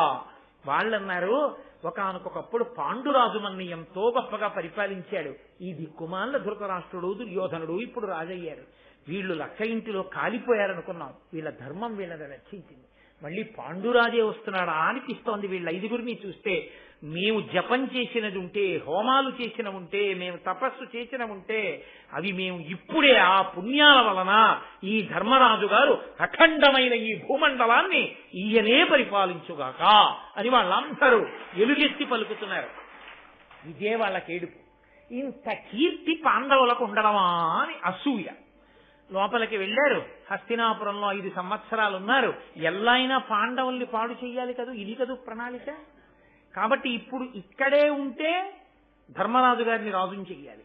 కాబట్టి మళ్ళీ ఏదో ప్రణాళిక వేసి పాండవుల్ని పాడు చెయ్యాలి. 5 ఏళ్ల తర్వాత ఒకరోజు ధృతరాష్ట్రుడి పిలిచన్నాడు, ఇదిగో ఈ కృష్ణ భగవానుడి సాక్షిగా చెప్తున్నాను, నీకు అర్ధరాజ్యం ఇస్తున్నాను ధర్మరాజా, నువ్వు ఖాండప్రస్థానికి వెళ్లి దాన్ని రాజధానిగా చేసుకుని ఆ ఖాండవ ప్రస్థంలో ఉండి రాజ్యం ఏలుకోండి అన్నాడు. వెళ్లిపోయారు. కృష్ణ భగవానుడు విశ్వకర్మ అన్న దేవశిల్పిని పిలిపించాడు. బ్రహ్మాండమైనటువంటి మేడలు మిద్దెలతోటి మళ్ళీ ఇంకొక అమరపురియా, స్వర్గలోకపు రాజధానియా అన్నట్టుగా విశ్వకర్మ నగరాన్ని నిర్మించాడు. అది ఎంత గొప్పగా ఉండేదంటేట, తల మీద పాదాల మీద పువ్వులేశారా అన్నట్టుగా ఉండేది. ఆకాశంలో ఉన్న నక్షత్రాలన్నీ దాని తల మీద పూజ చేసినట్టు. ఎందుకని అంతంత పెద్ద పెద్ద హర్మ్యములతో గోపురాలతో ఉండేది. అవి ఆకాశానికి తగిలితే నక్షత్రాలు తల మీద పూజ చేసినట్టు, కింద ఉన్న అగట్టలలోని తామర పూలు పాదములకు పూజ చేసినట్టు, ఆ ఇంద్రప్రస్థ నగరాధిష్టాన దేవతకి చేయబడిన పూజయా అన్నట్టుండేది ఆ నగరం. అంత గొప్పగా ఉండేదిట. పరిగజలంబులున్ కమల పంకరుహోత్పల కైరవాది సుందర కుసుమంబులున్ ఘనపదంబున ఉజ్వల తారకా నిరంతర కుసుమంబులున్ వెలయుతత్పురవప్రము పదపీఠికాశిరముల కొప్పనచ్చనలు చేసిన పువ్వులయ విధంబునన్. పాదానికి కొప్పుకి పూజ చేశారా అన్నట్టుగా నక్షత్రాలు తామర పువ్వులు ఉండేవిట. అంత పెద్ద నగరాన్ని నిర్మాణం చేశారు. ఆ నగరం నుంచి సూర్యుడు వెళ్ళిపోతూ ప్రతిరోజు అయోమయ పడిపోయేవాట. ఎందుకని అంటే ఆయన 7 రంగుల గుర్రాలు కట్టుకుని వెడుతుంటాడు. వెడుతున్నప్పుడు ఆ పట్టణంలో ఉన్న పెద్ద పెద్ద మేడల నుంచి వెడితే మేడల మీద ఉన్నటువంటి ఆ పట్టణంలో ఉన్న మేడల యొక్క పైభాగములు గోపురములన్నీ బంగారంతోటి, వజ్రాలతోటి, రత్నాలతోటి, వైఢూర్యాలతోటి, ముత్యాలతోటి తాపడం చేశారు. వాటిలోంచి రంగురంగులు బయటకు వస్తుండేవి, కాంతులు. ఆ కాంతుల మధ్యలోంచి సూర్యరథం వెడుతుంటే ఆ కాంతులలో ఆయన గుర్రాల రంగులు మారిపోయేవి. ఆ కాంతిలోకి ఆయన ఒక్కసారి ఇలా చూసి ఆ కింద నగరం యొక్క అందం చూద్దామని చూసి తన గుర్రాలు రంగులు మారిపోయి కనపడేటప్పటికి ఒకసారి గుర్రాన్ని తడివి, ఇదేమిటి నా గుర్రాలు రంగులు మారిపోయి నా గుర్రాలేనా అనుకునేవట. అంత గొప్ప కాంతులు వెదజల్లేటటువంటి అన్ని గొప్ప మణుల చేత తాపడములు చేయబడినటువంటి మేడలతో కూడిన ఇంద్రప్రస్థ నగరాన్ని నిర్మించి కృష్ణ భగవానుడు వాళ్ళకి ఇచ్చాడు. దాన్ని రాజధానిగా చేసుకుని విశ్వకర్మ నిర్మాణం దేవశిల్పి. కాబట్టి వాళ్ళు సంతోషంగా హాయిగా ద్రౌపదీదేవితో ఉన్నారు. కృష్ణ భగవానుడు అన్నాడు, రేపు నారద మహర్షి వస్తున్నారు, మీకు ఒక అత్యద్భుతమైన విషయాన్ని చెప్తారు. కాబట్టి మీ అందరూ రేపు శ్రద్ధాళువులై నారద మహర్షి చెప్పే విషయాన్ని వినడానికి సిద్ధంగా ఉండండి. ఇంకా నేను బయలుదేరుతాను అని కృష్ణ పరమాత్మ ద్వారకా నగరానికి వెళ్లిపోయారు. మరునాడు నారద మహర్షి వచ్చి ఏదో ముఖ్యమైన సందేశాన్ని ఇస్తారు. స్వస్తి. ఇప్పుడు నేను మీతో ఒక్క మాట చెప్పి మంగళం చెప్పేస్తాను. మనం కుంభాభిషేకం చెయ్యబోతున్నాం. కుంభాభిషేకము అన్నది ఎందుకు చేస్తారు అన్నది నేను మీతో ఒక్కసారి లఘువుగా 5 నిమిషాలే ప్రస్తావన చేస్తాను. మనకి దేవాలయంలో అయ్యప్ప స్వామి ఉన్నారు. మనం ఒక కష్టం వచ్చిందనుకోండి, ఒక బాధ వచ్చిందనుకోండి, ఒక ఇబ్బంది వచ్చిందనుకోండి, ఎక్కడికి పరిగెడతాం? ఆలయానికి వస్తాం. వచ్చి స్వామి దగ్గర నిలబడి, స్వామి నేను ఈ ఆపదలో ఉన్నాను, నన్ను కాపాడు అని అడుగుతాం. ఆయనకి ప్రదక్షిణం చేసి ఆయన తన తేజస్సు చేత మనకుండేటటువంటి కోరికలని తీరుస్తాడు. ఇప్పుడు ఆయనకు ఆ శక్తి ఎక్కడి నుంచి వస్తూ ఉంటుందో తెలుసా అండి?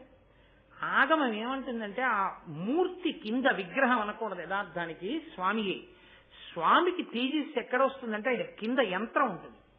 ఆ యంత్రాన్ని ఎలా పెట్టాలో అలా పెట్టి అది పనిచేయడం ప్రారంభించగానే బ్యాటరీలో ఉన్న శక్తి బ్యాటరీ లైట్లోకి వెళ్ళి దీపం వెలిగినట్టు ఆ శక్తి స్వామిలోకి ప్రవేశించి మిమ్మల్ని, నన్ను, అందరినీ చక్కగా కాపాడుతుంటుంది. ఆయన అనుగ్రహం చేతనే నాకు తెలిసి బహుశः ఈ చుట్టుపక్కల ఎక్కడా ఏ ప్రాంగణంలోనూ జరగల రామాయణ, భారత, భాగవతములు, లలితా సహస్రములు, సౌందర్యలహరి ఇన్ని జరిగిన ఏకైక దేవాలయ ప్రాంగణం ఒక్క అయ్యప్ప స్వామి దేవాలయ ప్రాంగణం. కాబట్టి ఆయన అంతటి తేజో విరాజితుడు. అంతమంది దీక్షలు తీసుకున్నారు, అంతమంది ఇరుముళ్ళు కట్టుకున్నారు, అంతమంది క్షేమంగా వెళ్ళొచ్చారు. ఇన్ని మార్లు ఎన్ని వేల మందికి ఎంత అన్నదానం జరిగిందో, శారదా నవరాత్రులు, వెంకటేశ్వర వైభవోత్సవాలు, ఇన్ని జరిగినటువంటి గొప్ప ప్రాంగణం, మనం అందరం గర్వపడవలసినటువంటి ప్రాంగణం ఈ ప్రాంగణం. అంత గొప్ప స్వామికి కూడా ఏమైపోతుందంటే, మనం ప్రదక్షిణం చేసేటప్పుడు ఆయన శక్తి కొంత చక్రంలోది మనం తీసుకుంటూ ఉంటాం. అందుకే ప్రదక్షిణం చేస్తాం. 2, మనం వెళ్ళకూడనటువంటి రీతిలో దేవాలయం దగ్గరికి వెళ్ళిన కారణం చేత మన దగ్గర నుంచి వెళ్ళిన అశౌచపు గాలి మూర్తికి తగిలి మూర్తిలోంచి చక్రం దగ్గరికి వెళుతుంది. క్రమంగా ఏమైపోతుందంటే ఆ శక్తి క్షీణించిపోతుంది. అది మెల్లమెల్లగా 2వ కారణం దేనికి పోతుంది అంటే, అక్కడ వేదమంత్రం చదివేటప్పుడు స్వరం కాని మారితే, ప్రధానార్చకుడు ఉంటారు కదా, ఆయన ఎప్పుడూ శౌచంతో చేస్తారు. ఎప్పుడైనా పొరపాటున అక్కడ స్వరం తప్పి ఎవరైనా మంత్రాలు చదివితే యంత్రం యొక్క శక్తి క్షీణిస్తుంది. అందుకే మళ్లీ దేవాలయాన్నంతటినీ శక్తివంతం చేయడానికి ఏం చేస్తారంటే, ఈ నదీ జలములు పరమ పవిత్రములు. నదులన్నీ కూడా సృష్టి ప్రారంభమునందు చతుర్ముఖ బ్రహ్మగారు నిర్దేశించాడు, ఇక్కడ ఇలా పుట్టి ఈ మార్గంలో వెళ్లి సముద్రంలో కలవాలి అని. అలాగే పెడతాయి నదులన్నీ కూడా పవిత్రము చేయగలిగినటువంటి శక్తిని సహజంగా కలిగి ఉంటాయి. ఆ నదీ జలములన్నీ కలశలలో పోసి మధ్యలో కలశ పెడతారు, ప్రధాన కలశ అంటారు. ఎంత కష్టమో పడతారు ఋత్విక్కులు. ఎవరి కొరకు? మళ్లీ ఊరు దేశం అన్నీ బాగుండాలంటే ఆ శక్తిని పెంచాలి. ఇప్పుడు ఆ మూర్తిని పైకి ఎత్తేసి యంత్రాన్ని పైకి తీసేసి మళ్లీ యంత్రం పెట్టకూడదు, అది దోషం. ఒకసారి మూర్తిని పెట్టాక ఏదైనా భిన్నం అయితే తీయాలి తప్ప, లేకపోతే తీయకూడదు. కాబట్టి అడుగున ఉన్న యంత్రానికి మళ్లీ శక్తిని ఇవ్వడం ఎలా? ఏరియల్ ఎలా ఉంటుందో మనం చూడండి, ఇంటి మీద పూర్వం యాంటెన్నాలని పెట్టుకునేవాళ్ళం. అది ఏం చేస్తుందంటే, ఆ దూరదర్శన్ వాళ్ళు ప్రసారం చేసినటువంటి తరంగములను లాక్కుని టీవీలోకి ప్రవేశపెడుతుంది. అప్పుడు మనకు బొమ్మ కనపడుతుంది. అలా మళ్లీ మంత్రపూరితమైనటువంటి జలకలశ పట్టుకుని ఆ జలకలశ మళ్లీ పాడు చేసుకోకూడదు. మనం ఇంకా కష్టపడి అందులోకి ఈశ్వర శక్తిని అంతటినీ నీటిలో పెడతారు. నీటికున్న శక్తి ఏమిటో తెలుసా అండి? ఈశ్వర శక్తిని అంతటినీ తనలోకి తీసుకుంటుంది. ఇప్పుడు అమ్మవారి మూర్తి కించిత్ భిన్నమైంది, అందుకని అలా ఉండకూడదు. కాబట్టి మళ్ళీ కంచిలో కామాక్షి అమ్మవారు యథార్థంగా అమ్మవారు ఆశీర్వదించింది ఈ దేవాలయాన్ని. అందుకే కంచిలో ఉన్న స్థపతి అసలు ఆయన అంత తొందరగా ఏది చేయడానికి ఒప్పుకోడు. అటువంటిది రాత్రింబవళ్ళు కష్టపడి మళ్ళీ మీరు చూద్దురు గాని, అధివాసాల్లో దర్శనం చేద్దరు గాని అసలు నేను చూసి తెల్లబోయాను. పెద్ద కామాక్షి, చిన్న కామాక్షి, కంచి నుంచి కామాక్షి కదిలి వచ్చింది ఈ దేవాలయాన్ని. పరమాచార్య పరమాచార్య పరమాచార్య అని మనం పలవరించినందుకు పరమాచార్య స్వామి వారు అమ్మవారిని ప్రార్థించారు. అమ్మా, కాకినాడ వాళ్ళంత భక్తి తత్పరులమ్మా, నీ అంశని ఎక్కడికి కూడా పంపు అయ్యప్ప గుడికని. అయ్యప్ప కామాక్షి దేవాలయానికి క్షేత్రపాలకుడు. ఆయన మాట ఆయన ఆహ్వానిస్తే అమ్మవారు వస్తుంది. అందుకే మీరు చూడండి, ఆ మూర్తిని అధివాసంలో రేపు చూద్దురు గాని ఇలా కూర్చుంటే కంచిలో కామాక్షి ఎలా ఉంటుందో ముద్ర చిన్న కామాక్షి మనకు వచ్చేసింది. ఇప్పుడు చిన్న కామాక్షిని ప్రతిష్ఠ చేస్తారు, అది మహాకుంభాభిషేకం అంటారు. ప్రతిష్ఠ సమయంలో చేస్తే మహాకుంభాభిషేకం, మిగిలినది కుంభాభిషేకం అంటారు. వైదికమైన మాట అంతే దాని పరిమితి. ఇప్పుడు ఏం చేస్తారంటే అమ్మవారిని తీసేసేటప్పుడు అమ్మవారి శక్తినంతటినీ మంత్రములతో ఆవాహన చేసేసి, సబ్స్ట్రాక్షన్ అంటారు, తీసేయడం అంటారు చూసారా, అలా తీసేసి ఆ శక్తినంతటినీ ఒక జలకలసలోకి పెట్టేస్తారు. నీటిలోకి వెళ్ళిపోతుంది ఆ శక్తి అంతా. అప్పుడు ఈ మూర్తిని తీసేస్తారు. ఈ కలశ పట్టుకెళ్ళి ఇది అయ్యవారి శక్తి స్వరూపం కాబట్టి ఆ శక్తి అయ్యవారి గుడిలోకి వెళ్ళిపోతుంది, వెళ్ళిపోయి అక్కడ ఉంటుంది. మళ్ళీ వేరొక మూర్తిని సుముహూర్తంలో ప్రతిష్ఠ చేస్తారు. 7వ తారీఖే ఉదయం ఇక్కడ కుంభాభిషేకం, అక్కడ మహాకుంభాభిషేకం, ప్రతిష్ఠ ఒక్కసారే జరుగుతాయి. ఆ జరిగేటప్పుడు మళ్ళీ అమ్మవారి మూర్తిని తీసుకొచ్చి యంత్రం వేసి పెడతారు. మరి అయ్యప్ప స్వామి దేవాలయంలో యంత్రం మనం ఇప్పుడు మళ్ళీ ముట్టుకోవడం, దాన్ని మళ్ళీ తీసుకొచ్చి పెట్టి జపాలు చేయడం కుదరదు కదా. మరి ఎలా? ఏరియల్ ద్వారా టెలివిజన్ సెట్ లోకి బొమ్మను ఎలా తెచ్చుకుంటామో అలాగే కలశ జలాల్ని కలశ మీద పోస్తాం. ఇది పట్టుకుని పరమ తపోనిష్టాగరిష్ఠులైనటువంటి వాళ్ళు, గొప్ప శ్రీచక్రార్చన చేసేవాళ్ళు, ప్రతిరోజు చంద్రమౌళీశ్వరారాధన చేసేటటువంటి అలవాటు ఉన్న పీఠాధిపతుల్ని తీసుకొస్తారు. అందుకే కంచికామకోటి పీఠాధిపతులు నడిచే దేవుడు చంద్రశేఖరేంద్ర సరస్వతి స్వామి వారు ఈ దేశంలో ఎన్ని దేవాలయాలకో కుంభాభిషేకం చేశారు, మళ్ళీ శక్తినిచ్చారు ఆయన. అందుకని ప్రధాన కలశ ఎప్పుడు పీఠాధిపతులతోటే పోయిస్తారు. మన అదృష్టం కొద్దీ మనం ఆహ్వానించగానే మన్నించి మహానుభావుడు ఎన్ని కార్యాలున్నా పక్కన పెట్టి విశాఖపట్టణంలో ఉన్నటువంటి షణ్మత స్థాపనాచార్య, జగద్గురు శంకరాచార్య శారదా పీఠాధిపతులు శ్రీ శ్రీ శ్రీ స్వరూపానందేంద్ర సరస్వతి స్వామి వారు 6వ తారీఖున విజయం చేస్తున్నారు. ఆయన సాయంకాలం ఇక్కడ పీఠార్చన చేస్తారు 6:30కి. అది చంద్రమౌళీశ్వరారాధన పీఠాధిపతులు చేస్తుంటే చూడడం చాలా అరుదు. మొన్న మేము కంచి వెళ్ళినప్పుడు చూసొచ్చాం. చాలా గొప్పగా ఉంటుంది ఆ పీఠార్చన. అది మనమందరం చూడడం కోసమని ఆయన పీఠాన్నంతటినీ పట్టుకుని వస్తున్నారు. వచ్చి ఇక్కడ పీఠార్చన చేస్తారు, అక్కడ వేదిక కడతారు, దాన్ని మీకు చేస్తారు. 7వ తారీఖు ఉదయం ఆ కలశలన్నీ పట్టుకుని పైకి ఎక్కుతారు. అందుకే ఇవన్నీ కడుతున్నారు ఇలా. అవన్నీ మంత్రఘోష మధ్యలో పట్టుకుని పైకెక్కుతారు. పైకెక్కి ఏకకాలంలో సుముహూర్తంలో దీక్షితులైనటువంటి ఋత్విక్కులందరూ కలిసి సుబ్రహ్మణ్య శర్మ గారి ఆధ్వర్యంలో వాళ్ళందరూ దీక్షలు తీసుకుంటారు. ఈ మధ్యకాలంలో అసలు ఎన్నడూ బయటికి కూడా రానటువంటి మహానుభావుడు కృష్ణావధానులు గారు అయ్యప్ప స్వామి దేవాలయం మీద ఉన్నటువంటి ప్రత్యేకమైన గౌరవంతో ఆయన ఈ కుంభాభిషేక సుముహూర్తం కూడా ఆయనే నిర్ణయం చేసి ఆయన ఈ కార్యక్రమానికి అంతటికీ ఆధ్వర్యం వహిస్తున్నారు. సుబ్రహ్మణ్య శర్మ గారు కార్యక్రమాన్నంతటినీ పర్యవేక్షిస్తున్నారు. గాయత్రీ మంత్రానికి 24 బీజాక్షరములు కనుక 24 మంది గొప్ప సుశిక్షితులై జపశక్తి తపశక్తి కలిగినటువంటి వారు, గొప్ప ఈశ్వర భక్తి కలిగినటువంటి వారు 24 మంది పండితులు బ్రాహ్మణోత్తములు ఋత్విక్కులుగా వచ్చి కూర్చుని యాగాన్ని నిర్వహిస్తారు 3 రోజులు. 5వ తారీఖు ఉదయం మేళతాళాలతో యాగశాల ప్రవేశం చేస్తారు. ఇన్ని వేలో ఖర్చు పెట్టి అన్ని అంత వైదికంగా నిర్మాణం చేస్తున్నారు. ఆఖరికి భూమి పూజ చేసినప్పుడు కూడా శాంతి కర్మ పౌష్టిక కర్మ అని చేస్తారు. అంతగా భూమి పూజ చేసి అన్ని దోషములు విరిగిపోవడానికి ఆవుని తిప్పాము ఆ రోజున దూడతో కలిపి. ఆవు తిరిగితే పరదేవత నడిచేసినట్టే ఇంకక్కడ. అంత జాగ్రత్త తీసుకుని యాగశాల నిర్మాణం జరుగుతోంది. ఇది కన్నుల పండుగ. కానీ ఆ రోజు మీ అందరూ చెయ్యవలసిన సహకారం ఏమిటంటే 6వ తారీఖు రాత్రి అందరం లోపల కూర్చుని పీఠార్చన చూడొచ్చు.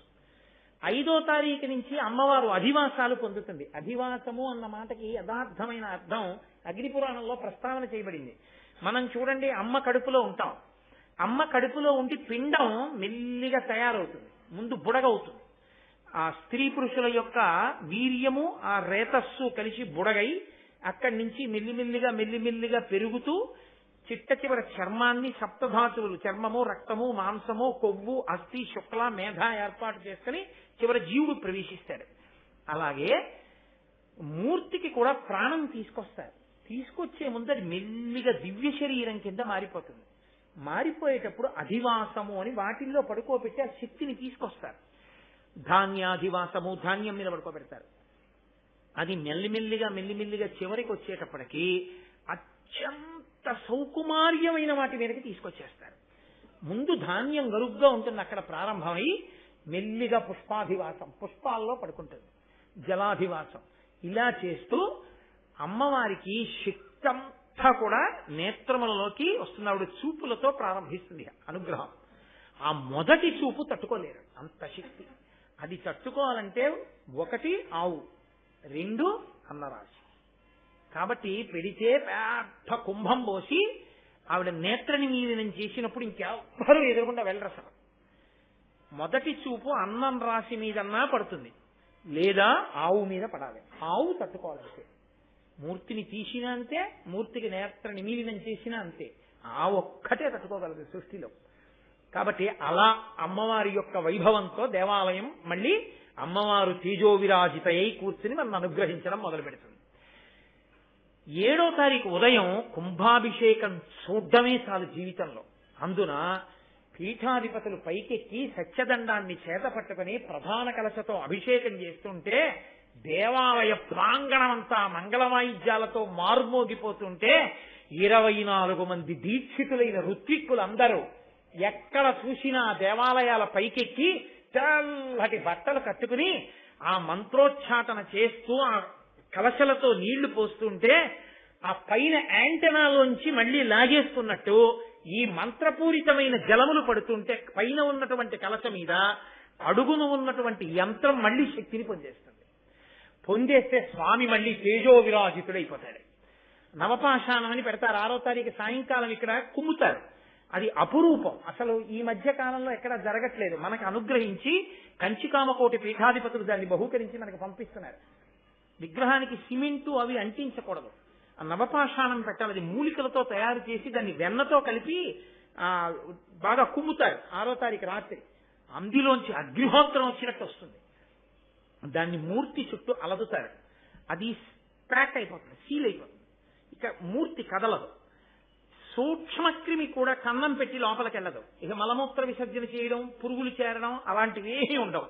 పైగా ఆ తర్వాతకి అభిషేకం చేసిన తర్వాత నవపాషాణం మీద పడుతుంది కాబట్టి తీర్థం, ఆ తీర్థాన్ని పుచ్చుకుంటే అది మూలికలతో కూడినటువంటిది కాబట్టి ఆరోగ్యదాయకం కూడా. ఆ నవపాషాణం కొందామంటే దొరకదు. అది ఒక్క పెద్ద పీఠాల్లోనే ఉంటుంది. ఒక్క ఆ పీఠాధిపతులే అనుగ్రహిస్తారు నవపాషాణాన్ని. మన అదృష్టం కొద్దీ మహానుభావుడు శంకర గారి కంచికామకోటి పీఠాధిపతులను అడిగి కంచికామకోటి వారికి, శృంగేరి వారికి అందరికీ దేవాలయం అంటే ఎంత ఇష్టమో తెలుసా అండి.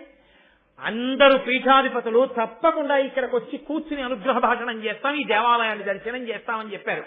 శృంగగిరి పీఠాధిపతులు భారతీ తీర్థస్వామి వారు కూడా మాటిచ్చారు. నాతో పాటు కొన్ని 100 మంది ఉండగా ఆయన మాటిచ్చారు. కోటేశ్వరరావు గారు నేను తప్పకుండా కాకినాడ వస్తాను,